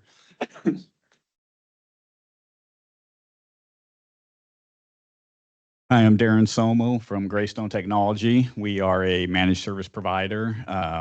Like a lot of the MSPs that are part of IAMCP, we do all the basics, cybersecurity, help desk support, infrastructure support, all those things. But something that makes us a little bit different is we are a large organization. We have offices spanning from California to New York, so we're coast to coast.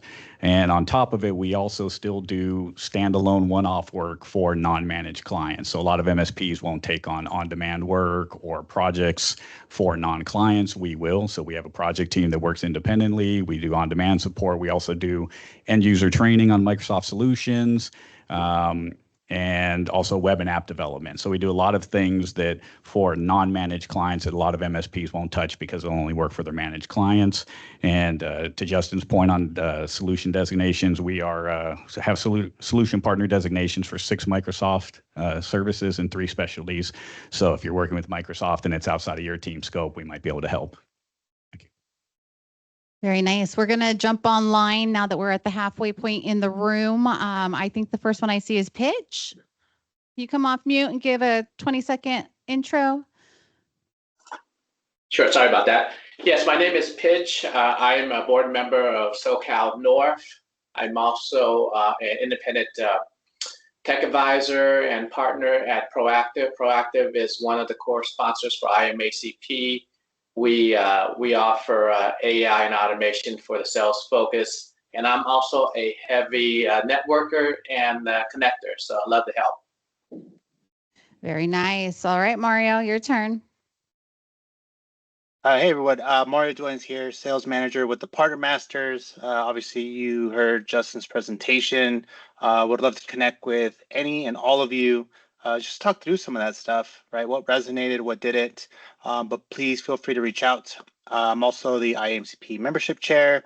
I think Carlos, I heard you say that we need to talk, so we could talk later. And then one more plug, definitely not shameless, and so I'm gonna do it. I wanna wish my wife, Ashley, a very happy anniversary. So wanted to put that out there for everyone to know. So come on, give it up for Ashley. Thanks, everyone. I'm blushing. That doesn't happen. Okay, who's next? AN, is that Armando? I'm guessing I only say Armand. Yeah, our AN initials there. You available? All right, Matthew. Yeah, it was Armando. Oh, it's a note taker. Ah, AI got me. Oh, yeah, Matthew's a note taker. Tushar. Ashley. Tushar. I was hoping to attend. I haven't had a great week thanks to COVID. I'm founder of Pegasus One. We do custom software development using AI and data. Since we had a lot of kids from Cal State Fullerton, and I'm based in Fullerton, I'm almost thinking we can start a hackathon every weekend with CSUF kids. And my daughter went to Cal State Fullerton and she loved it. Thank you so much, Tushar. Thank you, I Ashley. think the rest are in the room, and we're trying to get to Sanika, so we'll keep going. Ashley Dueña is here, your VP, also director with MW Partners. Thank you, Justin. I can help with solution designation if you need consultants, but any of your staff aug, FTE, or solutions in the Dynamics, Power Apps, AI Copilot space, let me know. What's up, guys? Christian Eckerd, Director of Biz Dev for Greenlight. There's a lot of smart people in there. I wish I was. I'm not. I'm a dumb sales guy, but it's good to see all you guys. We're an MSSP. We do a lot around cybersecurity. I think the main thing is we help small businesses that don't really know where to start or how much is needed, right? So yeah, we partner with a lot of you guys already. If we're not partnered with you and you want a good cybersecurity partner, happy to chat. You guys want to work? That's right. We're the P2P Partner of the Year, Americas and Global. Yeah. Jason Makovich, founder of Greenlight, brought my sales guy. I'm sorry for that, but also brought my technical account manager here. His first time here, Jackson. So I'll introduce Jackson here. Hi, I'm Jackson. My job is doing whatever Jason wants.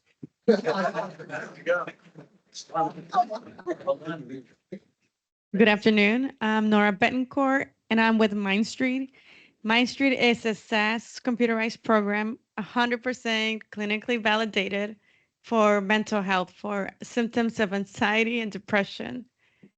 I love collaborating and brainstorming with people who love to promote and initiate mental health wellness. Thank you. Hi, everyone. My name is Savelia Carmona, and I'm a senior manager at Southern California Edison. My team does performance management for the transmission and distribution organization, and that's the organization that makes all the cables and the lights and things happen. So a lot of the times we're trying to figure out how to cut costs so that our ratepayers won't be punished for it. So that's what we do. I am an expert in developing high-performing teams. So I hire all the geniuses. That's what I do. And I'm resourceful, and I get things out of the way so that they can do what they do best. And I'm also a guest of Feely. Fun fact about me, I'm also a certified fitness instructor. I do that just because I want to. And let's see, I was first in my family to graduate from college, and I was born to change the world. And I'm also the president of our Latino business resource group at Southern California Edison. Yeah. Well, thank you, Feli, and all the other guests that have arrived today. So hopefully we've shared a few thoughts that might trigger some interest with you. My name's Steve Tanner, former president of this chapter. And thank you, Brian and team, for doing a great job getting things rolling for 2024. I'm with IT Voice. We do cloud computing, but primarily for ERP systems. So we should chat a little bit about your experience with Oracle and how things went with them. I do want to plug the golf tournament for a couple of reasons. I took the initiative myself to say, I'm going to learn how to play golf again, because 3 years ago when I went to the tournament, I was so stiff and sore because I hadn't played for like 2 years. It just wasn't fun. So we've done these meetups for the driving range, and you don't have to be an expert. You just have to show up. If you have clubs, great. If you don't, we'll lend you some, and get reintroduced to people that maybe you haven't met before. And if it's a game you'd like to learn, we'll introduce you to people that can help you play better. And I started with one foursome last year, thinking that was everything I could do. And this year I have 3 foursomes. And how did I get to 3? I can't fit everybody I want to have with me in one. So I said, all right, I've got a couple of clients, my son, some of his colleagues, people that are involved with technology, people that are involved with my business. And if you had to take all of those people out for lunch or dinner over the next year, you would spend a significant amount more than bring them with you to the golf course and having a good time out there with food, drink, and entertainment as part of your experience. So seriously consider the incentive that we're offering you today. And if you want to chat some more, any of us who are part of the committee can help you with that. So thanks for coming today. I look forward to getting better acquainted. Thanks, Fred. Hi, everyone. I'm Eric Delgadillo. I'm with a managed cybersecurity services provider based out of Riverside called Slagle. We do all-of-our security as well. We're a fully staffed security operation center, and we were members for the San Diego chapter, but this is my first time here as a guest today, so I'm excited to be here. Thank you. Okay, hi, I'm Homa. I'm a previous member, and today I am Feli's guest. Surprise, surprise. I've known Feli for over 12 years. We worked at a local cloud company together, so definitely know him very well. Thanks for having me. And I am with Forward Tech. We're a technology advisory firm, and we're partnered with over 300 providers in the IT services space, ranging from cloud, communication, cybersecurity, and network, and many of those are CSPs. Thank you. Hi, everyone. My name is Dario Tommasi, and I'm the country lead of Duco Consultancy. We are a small company founded in New Zealand, and we moved in 6 years from 5 people to 250 people around 5 countries, doing Dynamics, custom applications, Azure, analytics, AI, and chatbots. We just arrived in Los Angeles, in US, actually. I've been here 2 months, so I accept any recommendation on restaurants and places. Thank you so much. Hello, everyone. It's good to be here. My name is Tony, a proud guest of Feli as well. I just realized that if it wasn't for Feli, this thing would be probably just like super empty. So thank you, Feli, for inviting everybody here. My name is Tony. I'm with CloudStrike. I'm just kidding. I'm with. That's why he invited me. No, I'm just kidding. I'm Tony with the California State Assembly. Our assembly member, Avelino Valencia, represents Central Orange County. And for us, it's important to be able to learn more about innovation, technology, AI, and just all the great things that's happening here. As you all know, right, AI and technology has been groundbreaking, but it's been in existence for many decades, though. However, everybody seems to be paying more attention now to it. And so for us, it's important to be able to learn from you all, from your experience, and see how we could all work together and make, our communities, our businesses thrive, and just a better place for all. Hello, I'm Fred Cooper. Danny, good to see you. Ashok, love the haircut. I forgot your name, who does medical device. I work with a few folks that are in the medical device startup realm. They help bring people to market, but maybe I can be a resource. So I'm Fred Cooper, probably the only one you'll see on LinkedIn. So let's connect. I wear a few hats here. I'm director at large. So what is that? That fills in the cracks. So I help with sponsorship for these lunch meetings for golf.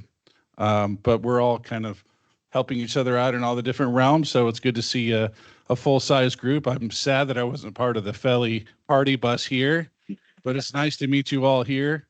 My day job was working for a company called Effortless Office. We are a nationwide MSP.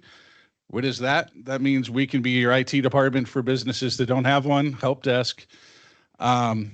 I am working on getting Justin in the door because I know we're not taking advantage of any of that stuff. And we are channel only. We only sell through partners, and we pay out 20% residuals of the ongoing monthly service, except for Microsoft services, but maybe that'll change once we start earning more money on that stuff. So anyway, I'm a big networker, happy to chat. I like to do lunch. I know that's hard to believe. Star Wars, and let's chat. Hey everybody, again, Justin Slagle. I'm the CEO and founder of the Partner Masters.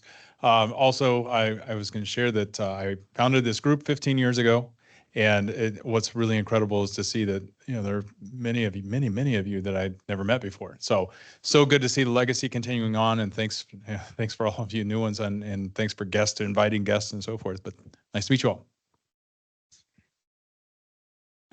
Hey everybody, John Washington with AvePoint. We are a leading provider for data management and protection solutions. This is actually my first time coming here to the IAMCP event. Thank you, Brian, for the invite. I am not right here. So someone separate. Yeah, just looking to kind of expand on the network, just meet some great people. There's some incredibly bright people in this room, very smart and talented. So looking to connect with MSPs. I heard a couple of that floating around here as well. So really appreciate being invited. Hello, everyone. Hello, everyone. My name is Renzo Salzaco. I'm a student at Cal State Fullerton, and I am a computer science major. I am a guest of Taylor. I guess that means by extension, I'm a guest of Family. And this is my first event with IMCP, and I'm excited to learn a little bit more and learn everybody's different perspectives on tech, especially with how ever growing this industry is. So I'm really excited. Hope to be able to meet all of you, even though there's a lot of people. Hey, hello everyone. My name is Sanika Raut, and I'm the Application Innovation Architect at Microsoft. So I will be going over a lot of deep dive around AI and what Microsoft is doing in that space. So a lot of content around that. At the Innovation Hub over here, I work out of this facility. So my day job is to meet several different customers, help them identify their digital transformation journey and now AI journey. And really exciting to meet this group of people here. Nice to meet all of you. Hello, everyone. Asha Patel with Aegis Innovators. I'm also the operations chair for the chapter. If you need your clients to be more secure using a zero trust framework and using our FPAS product, which is passwordless product, reach out to me or Reza. Thank you.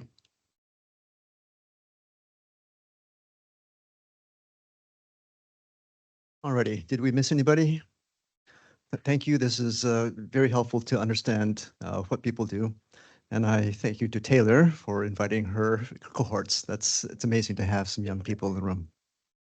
Okay, we're going to do a couple things. Let me see if I can keep them in sequence. I kind of messed up earlier.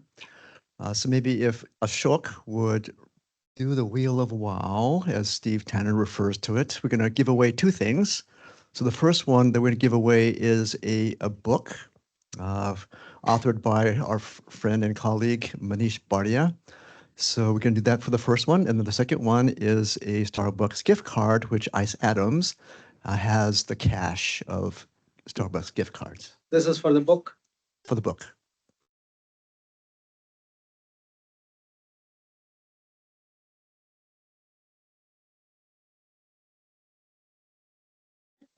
Big winner. Okay, so where's Paul? That's the title of the nation. Yeah. Gotta sign that. What is the title? So we know what we're conveying over there. What's the title of your book?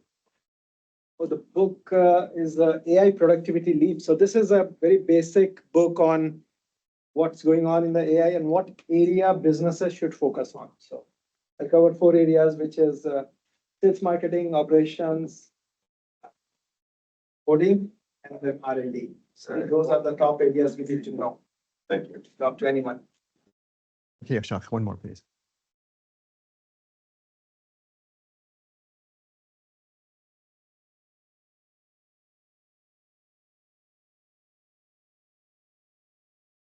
Dario. Hey, yes.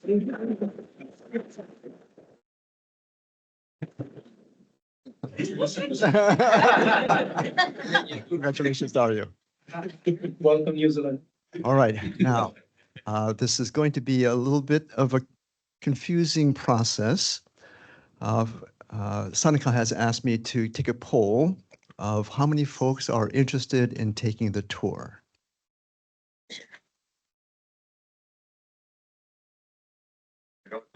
Tech tour, right? Yeah. A lot of guests. It's going to be a tour of the facility. So probably on your way in, you noticed there are different industry verticals on the floor. And so the tour would basically include, oh, thank you. I guess my voice carries, but the tour would basically include all of the Microsoft technologies as well as partner solutions that we have and that have been implemented over at customers. So the tour is going to be across different industry verticals. And then I can also cover an interactive demos of what that technology looks like once it's deployed to a customer. So feel free to hang around after my presentation, and then I can kind of give you a walkthrough of it. And the reason for asking is because Sanika has asked that we keep the groups manageable. So if all of us went through at the same time, it probably wouldn't work so well. So we may have to break ourselves into 2 groups to get to the tour okay. All right, so I think I have passed, opportunity to pass the torch to Feli. I think I invited you. Actually, he did. That's why I made it. How many of you can tell by now that I have a passion for technology, number 1, passion for education, number 2, and passion for my industry? I believe that there are only a few companies in the world that are in the business of changing lives. And I believe with all my heart that Microsoft is one of them. You're about to hear a story from a lady, okay? And ladies out in the room, look around, guys, look around. The ladies are winning, okay? And the reason why I get so excited about this speaker is because there's only 5 to 6% presence of the ladies in technology. So every time I see one that makes it big, I get excited. And I'm like fired up for my next Woman in Tech event. We've done 3 so far, and they've been tremendous success. And I hope that some of you ladies here join our sector. We need you. We need your leadership. Evie, we need your leadership. In fact, I'd love to come work for you at SEC. So anyway, welcome. So I want to introduce you to our next speaker. I will say she's not a speaker. She's our legend now in Microsoft. Check it out. She's a developer. She's an architect technology. She's an engineer in technology. She's a tech leader in cloud native technologies. And the list goes on and on and on. This lady is sharp. Guess what I'm going to be doing once I get back to my seat? I'm going to be taking notes. And I encourage you to also do the same and listen to what she has to say. Again, the world was shook by AI, and we all need to learn how to use those tools. Imagine this. 10 years from now, you'll be ahead of the competition if you implement these tools now. According to Bloomberg, it's a $10 trillion industry for the next 5 years. I believe it's going to be in the 3 digits in the next 10 years, just because of what I'm seeing. Justin mentioned earlier, Microsoft is already a $3 trillion company. The 7 magnificent companies already $17 trillion combined. Imagine what's going to happen in the next 10 years, and you and I get to take a piece of that. So here you go. Please welcome Sanika Raut.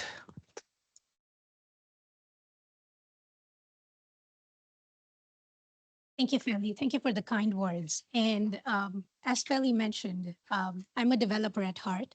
So a lot of my technical background comes from a lot of passion for technology. And as Feli mentioned, within the STEM world itself, we need to have more women, but also more allies. So Feli introducing me in that space helps a lot.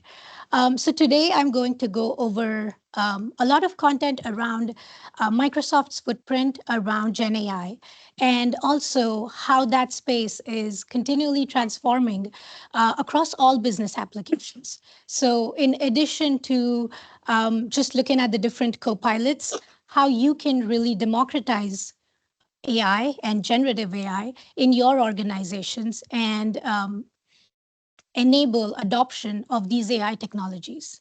So let me switch screens over here real quick.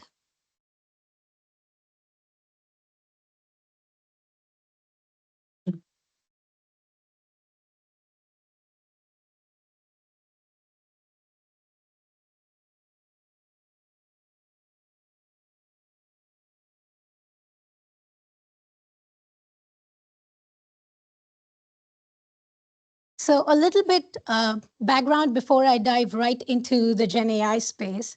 I've been at Microsoft for about almost 2 years now, and the overall AI transformation really began around the same time. So adopting these different AI technologies and really understanding what it means to different customers, to different industries, is what I've been trying to explore. Coming from an engineering background, I kind of have the experience of what it looks like to develop these applications. But from a customer perspective, it really brings a whole lot of difference when they are real use cases that Gen AI impacts. And so we all know about the Microsoft and OpenAI partnership and how Microsoft essentially collaborated with OpenAI to adopt these different models and enable the widespread adoption of Gen AI technologies.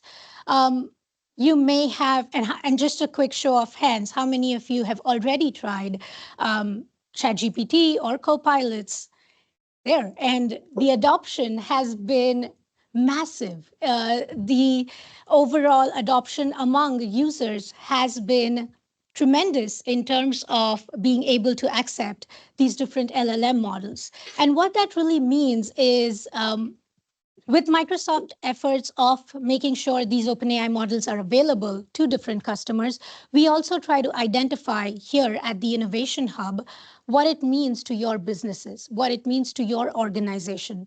As a matter of fact, I've had several different customers bring in their use cases around healthcare or even manufacturing to identify how Gen AI can be leveraged to improve productivity, to improve software development, as well as to improve their overall end-to-end operations. And I think we earlier saw a brief overview of what those different co-pilots are. Honestly, at this point within Microsoft, there are over 60 plus co-pilots. So it's hard to keep up with all of these different co-pilots around. But at the Innovation Hub, in my role, overall, what I try to do is identify which tools would make most sense for your use cases as a customer, and then help derive those. So from an OpenAI standpoint, we've had GPT-4 all the way to DALL-E and Whisper, all of these different LLMs being used for different use cases. We now even have GPT-4o, so the deck is not updated there, but O does not stand for oh wow. Ideally it should, but O stands for GPT-4 Omni, right? And it brings in a lot more capabilities that these LLMs can do in terms of being able to analyze text, images, videos, and beyond. Again, based on what you're trying to achieve, I at the Microsoft Innovation Hub, along with several different architects, try to identify which LLMs would be most useful for your use cases. And overall, Microsoft gives you a end-to-end platform to build these solutions. So in a bit, I will also go over what are some of the tools that you can build with, and what are some of the tools that Microsoft provides you that are built in. When we talk about copilots, I like to explain it as it's copilot and not autopilot, right? So it's still going to require your human intervention and the different asks that you would need to do off an LLM. But essentially, from a Azure AI or Microsoft standpoint, I like to call out all of these as kind of the different tools in your toolbox.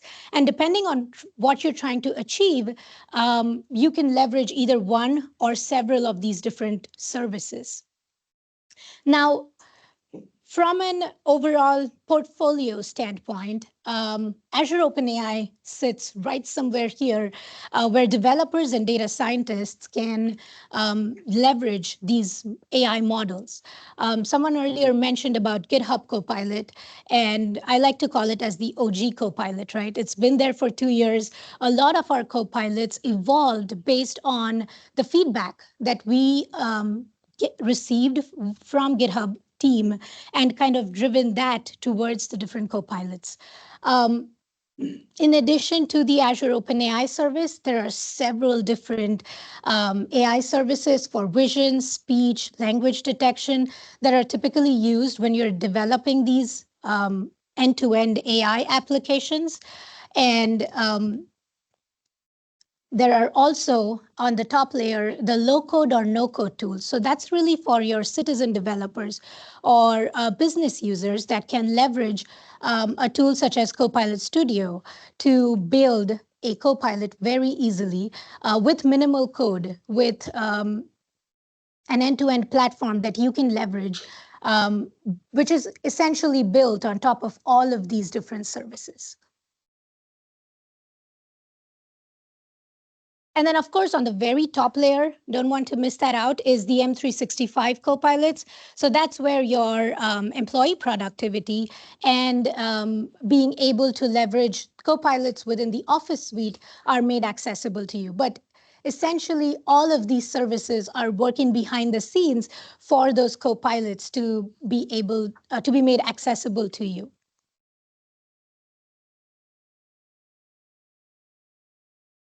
A lot of customers that come to us in terms of adopting these copilots have several different asks or metrics that they want to be able to achieve. And this is where Copilot comes in terms of being able to eliminate the drudgery out of work, being able to accelerate productivity for employees, and then also being able to really spark that creativity for employees within the organization when they're using their copilots. As I mentioned earlier a little briefly about GitHub Copilot, I do like to tell everyone, although it breaks my heart a little bit as a developer, the hottest new programming language is English. And that's simply because something like GitHub Copilot really democratizes the idea of building a program or building and coding application that you can then deploy end to end. And that's something that a lot of our customers are leveraging day in and day out, right from building something with custom code all the way to a pro code or low code, no code approach within the Copilot Studio stack. Again, it really depends on the skill sets that you have within your organizations, but there are several different tools and several different copilots that can come in handy around that space. All right, so as I mentioned earlier, there are several different copilots. I will be touching on the M365 copilots and Copilot Studio to an extent, but that's not to say that we do have Copilot for security, Copilot for Dynamics 365, and I did mention GitHub Copilot earlier as well. But Each of them have their own dedicated purpose, and depending on what you're trying to achieve in your application or in your business is where those copilots can be relevant. So behind the scenes, and I won't dive too deep into the technical aspect of it, but behind the scenes, we will look at what Copilot for M365 can do in terms of enhancing productivity in your businesses or in your organizations or for your end customers. And Copilot for M365 is built on top of these LLMs that we talked about earlier.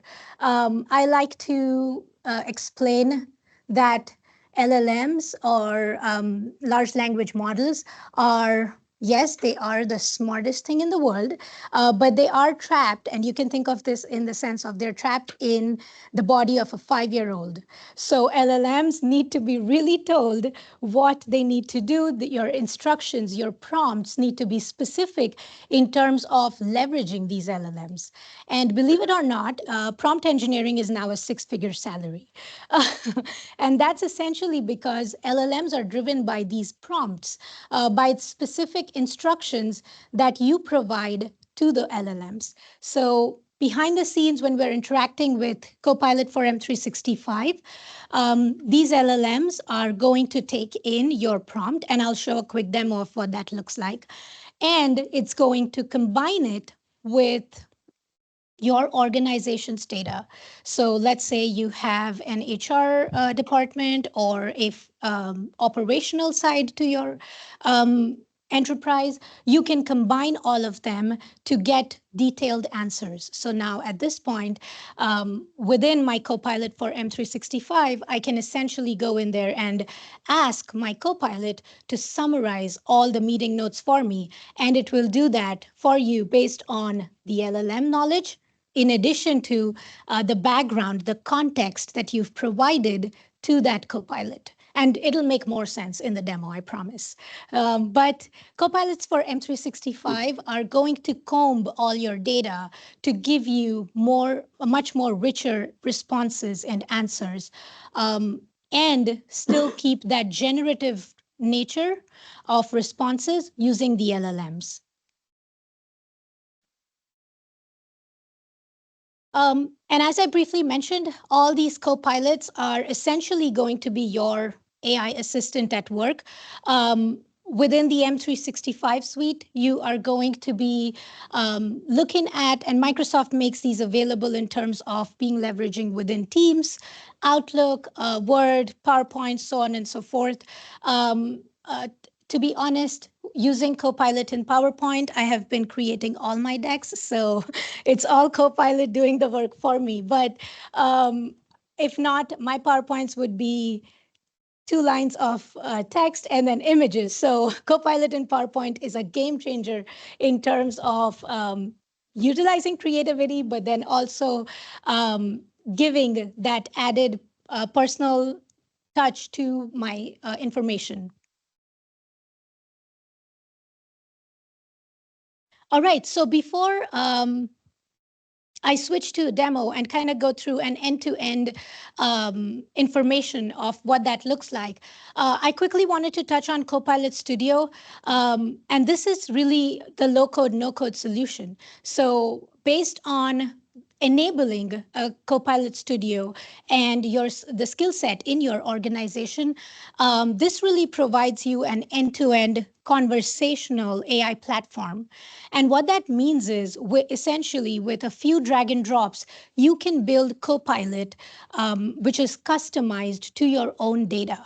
At this point, if you went on to ChatGPT and asked a question, it's going to scrape the data off of the web and give you a generic response. Well, what I see with most customers is they want to be able to ground the information about their own enterprise. And this is where Copilot Studio comes in. Copilot Studio can essentially take in different data sources, whether that's public-facing website, whether it's a SharePoint site, or if you have some sort of a database that you want to be referring to. And it can combine all of that with the power of LLMs to give your end user a conversational chatbot that they can then interact with. Any questions so far? Because I know I'm going through a whole lot of content in a very brief amount of time. Okay, I see a few nods. Yes. Tushar online has a question. It looks like his hand is up. Yeah. You're able to. Oh. Go ahead, Tushar. Yeah, my question is very specific in regards to a couple of use cases we have run into. One is regarding Copilot Studio, since Sanika was on there. So we have had instances where we have implemented Copilot Studio implementations, but we are still trying to figure out what is the best way to send our feedback to Microsoft in the scenarios where we feel the results are not optimal, given the fact it's a low code, no code platform. It's a black box. There is hardly much we can do on our own as a partner. So do you have any insight on that? And then I have a second question, which is on a different topic around Copilot with data analytics. And if you have any insights on some best practices on utilizing Copilot with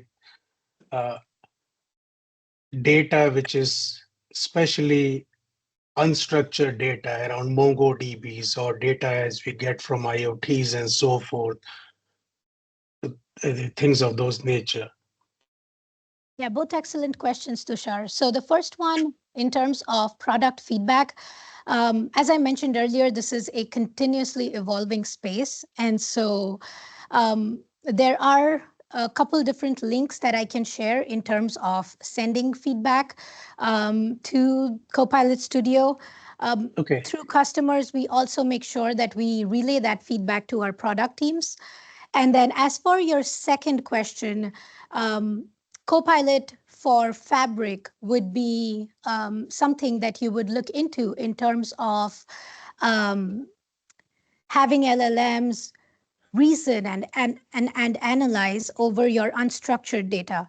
Now, I'm not a data expert. I focus on development. And so we do have different data and AI architects here that can kind of help you through adopting Fabric or Copilot for Fabric and give you more insights. But that would be your best approach in terms of trying unstructured data there. Okay, thank you. Yeah, if you can share those links, that would be tremendously useful. Absolutely. And so with that, I think it's perfect segue to transition into a demo. Let me see if I can stop sharing and kind of give you a glimpse of what that looks like.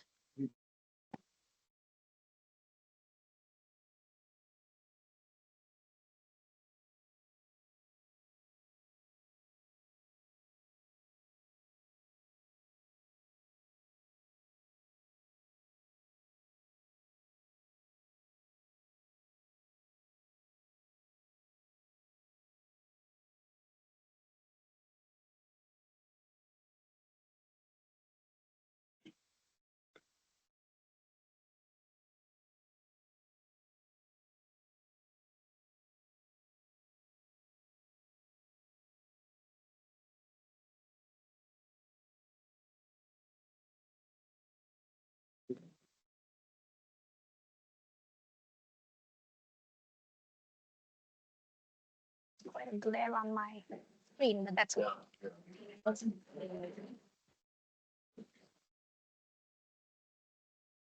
All right, so once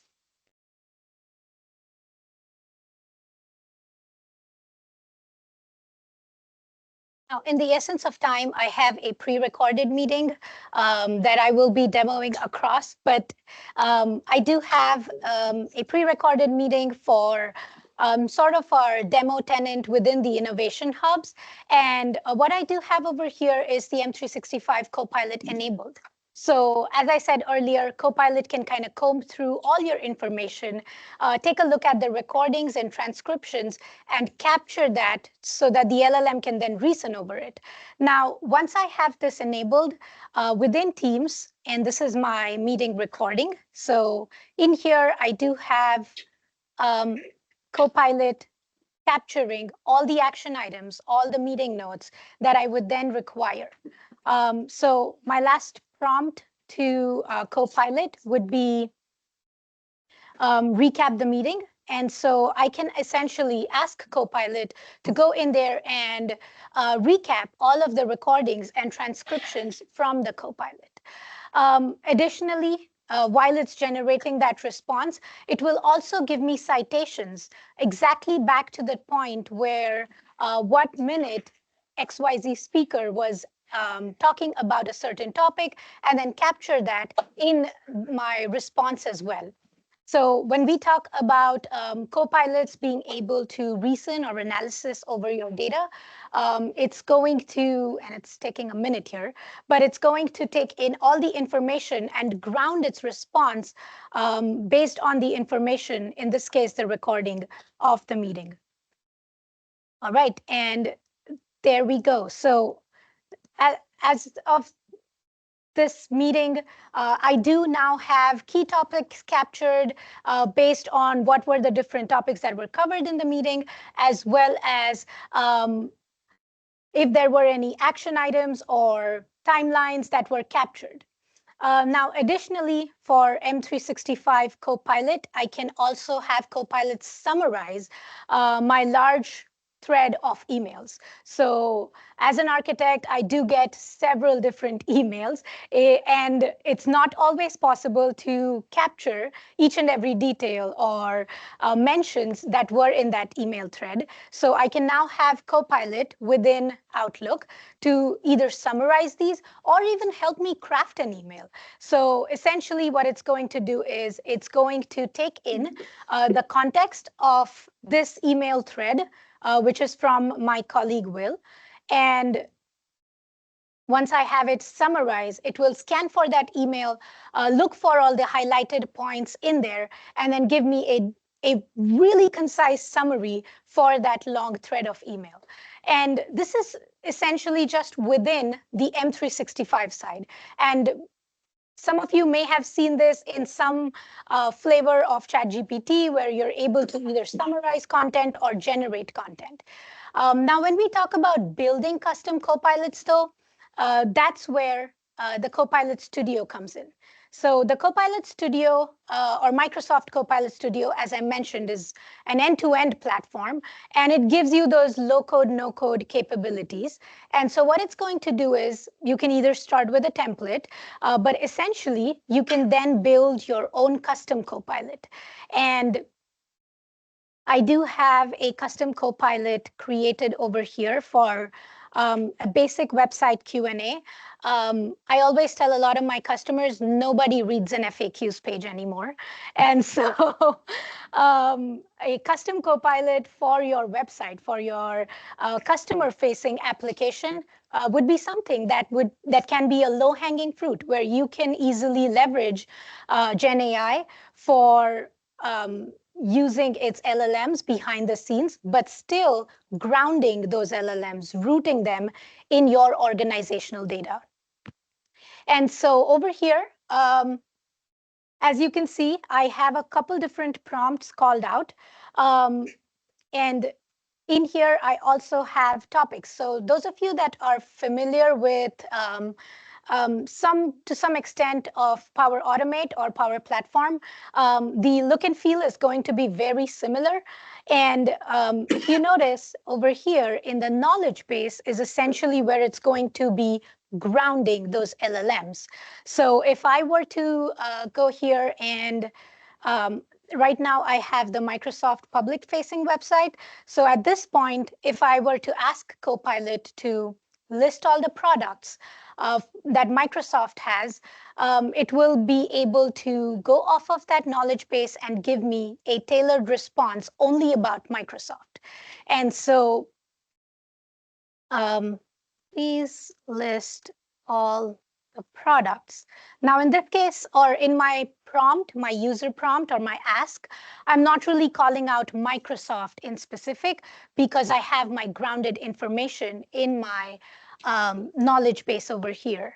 So at this point, if I were to ask my custom Copilot, it automatically knows that I am asking for all the products listed under Microsoft and not any other web application.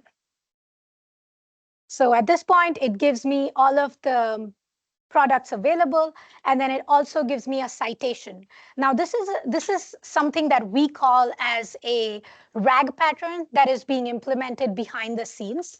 And so on a very high level, it's able to ground all its responses only specific to this data. And RAG pattern essentially stands for retrieval augmented generation. And so what it's going to do is it's going to generate all its responses based on the information that it was able to retrieve. So you can change these knowledge bases too. This so I can navigate. What's really cool about Copilot Studio is also that you can then go ahead and either add your own custom business logic, or you can also add a specific Azure OpenAI LLM model to it. So I'll go back to an existing Copilot and show you what that looks like in terms of taking that to the next step.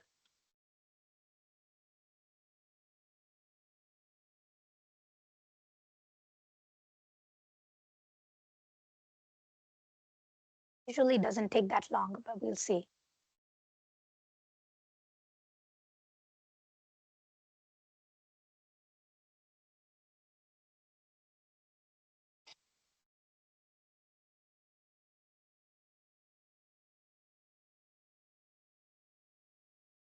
From a long list of copilots that you already see,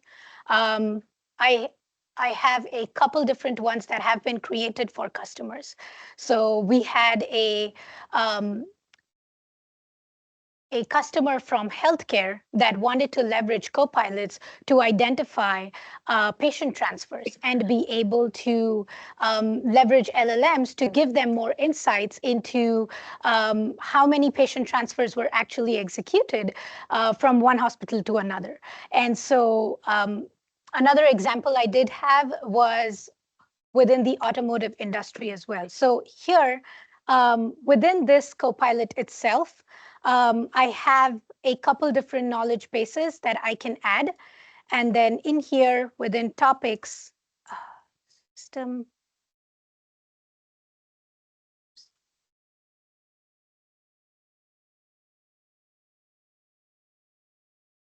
can I enlarge this? Nope. Okay.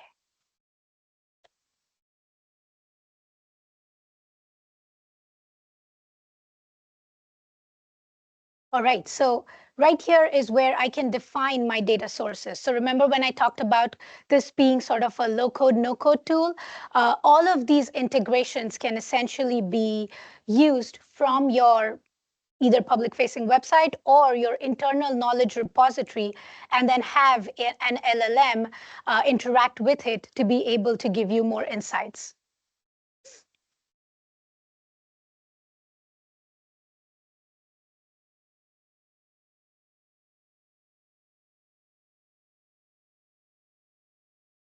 Right, any questions for, yes?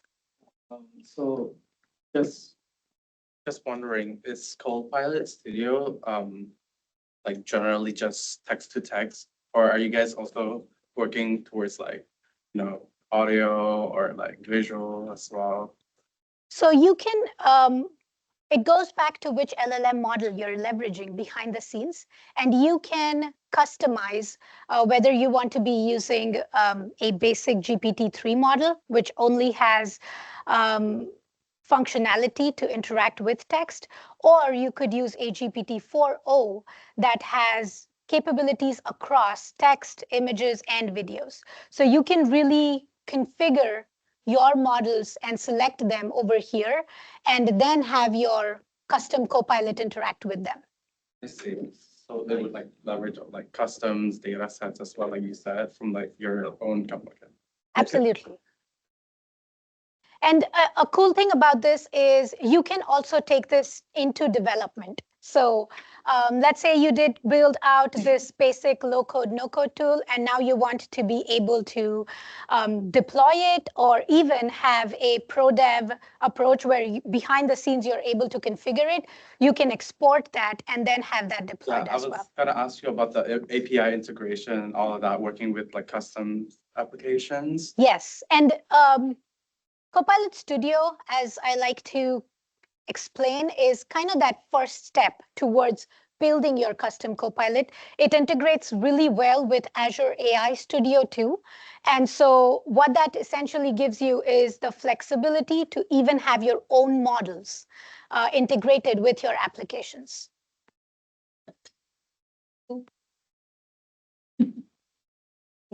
Yes. How does privacy kind of get into this whole thing? Because you have your emails, and a lot of private information is in there, and I would imagine that would be part of your data set. So how is that maintained? Yeah, so that's something that comes up very frequently. And in my deck earlier, I did have how M365 copilots work behind the scenes. A part of it is your graph data, or what we would call as Microsoft graph data. So essentially, when copilots are interacting with your emails, your meetings, or any of the other Office suite tools, all of that lives within your Office tenant. We do not have any access to it. As a matter of fact, we don't even utilize any of your interactions to then further train our LLM models. All of that remains within your tenant, and then after your conversational history and once you have interacted with Copilot, it is discarded after your session has ended. So we have a whole documentation around responsible AI.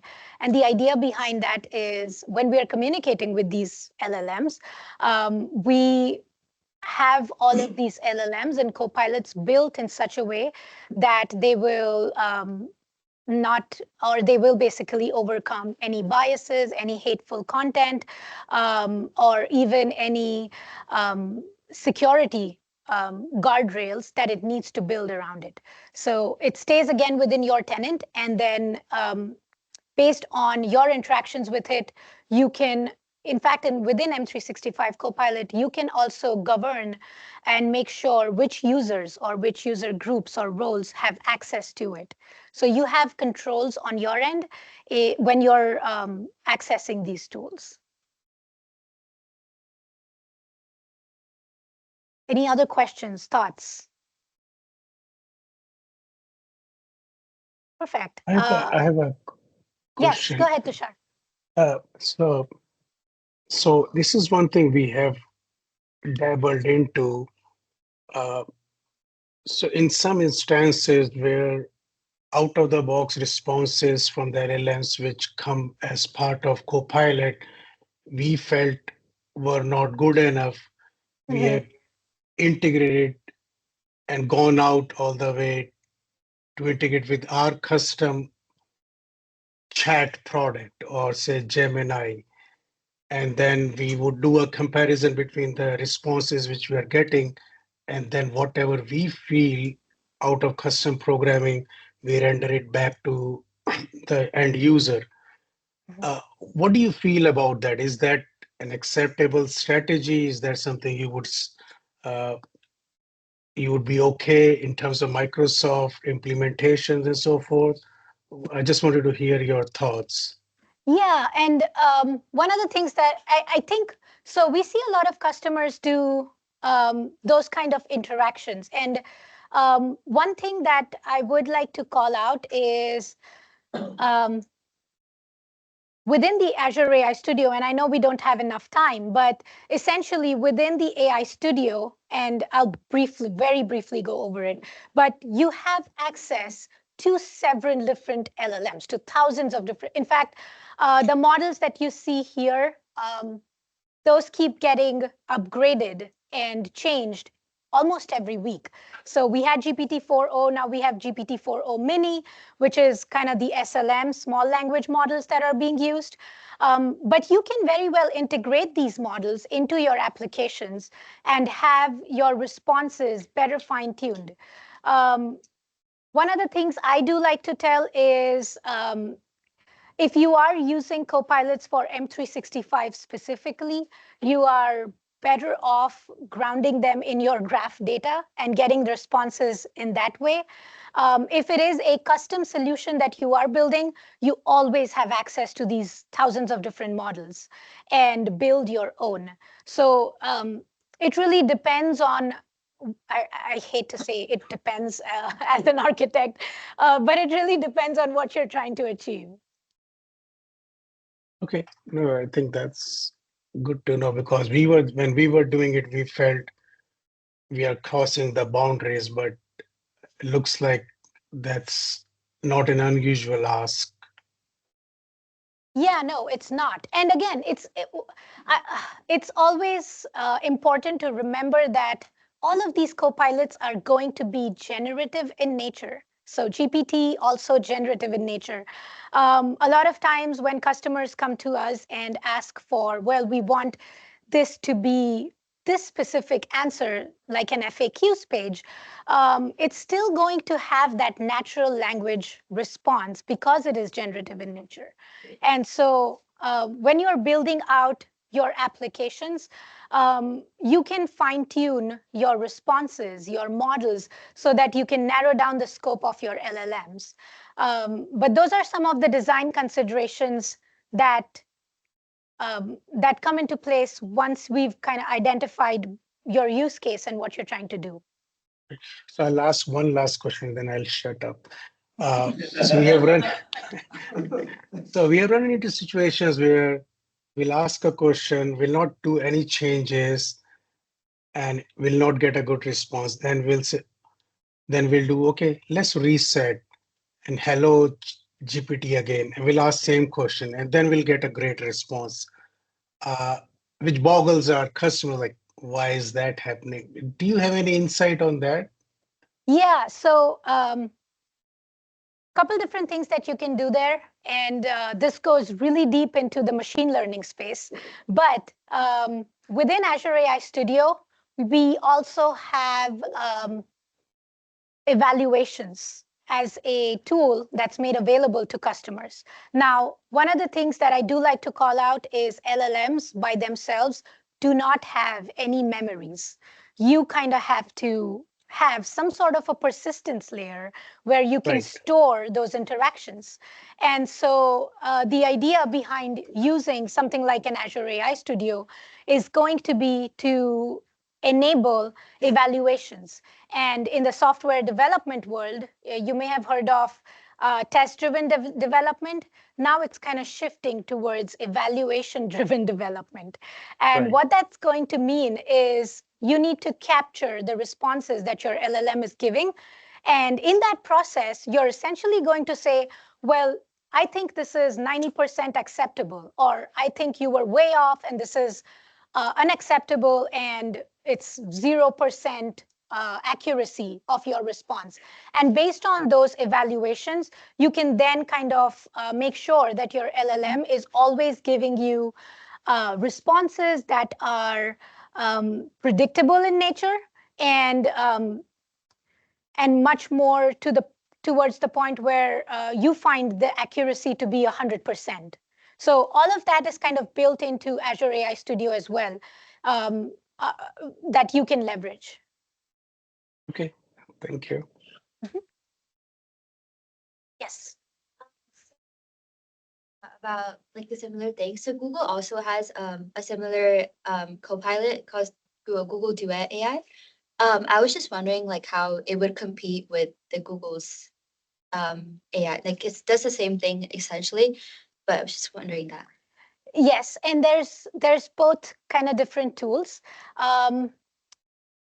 When building applications, it ultimately comes down to, well, where are these applications going to be deployed? And so when I'm kind of alluding to the AI Studio, it all lives within the Microsoft ecosystem. So let's say if you were to integrate at some point your Copilot with an Office application or like an Excel sheet, the integration layer is a lot more easier. Versus having to integrate across two cloud providers.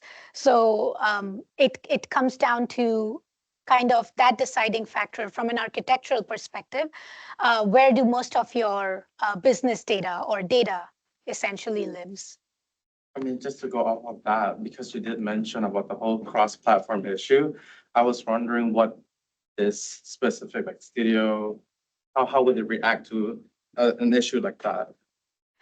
The AI Studio, you can think of this as a playground environment, right? So essentially, this is your sandbox environment where you can interact with all of these different LLMs, have them deployed, and then ask questions against your specific data.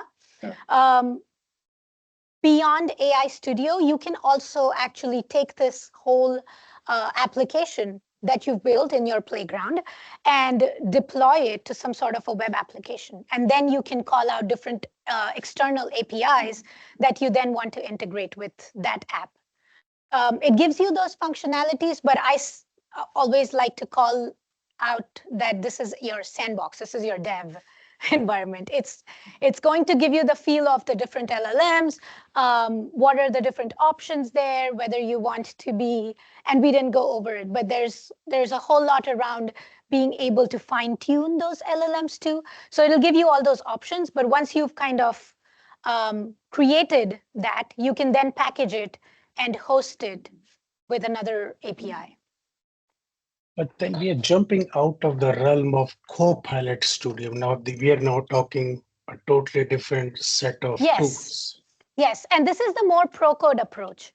When I talked about Copilot Studio, it's essentially very low-code, no-code. And as you start building more advanced functionality, or as you want to build more advanced functionality for your Copilot, you'll start transitioning towards Azure AI Studio and start tweaking over there, because that gives you different parameters like adjusting temperature, which essentially means adjusting for how creative your LLM can get in its responses. And much more, even evaluations, as I talked about it briefly. Yeah, I know we're almost at time.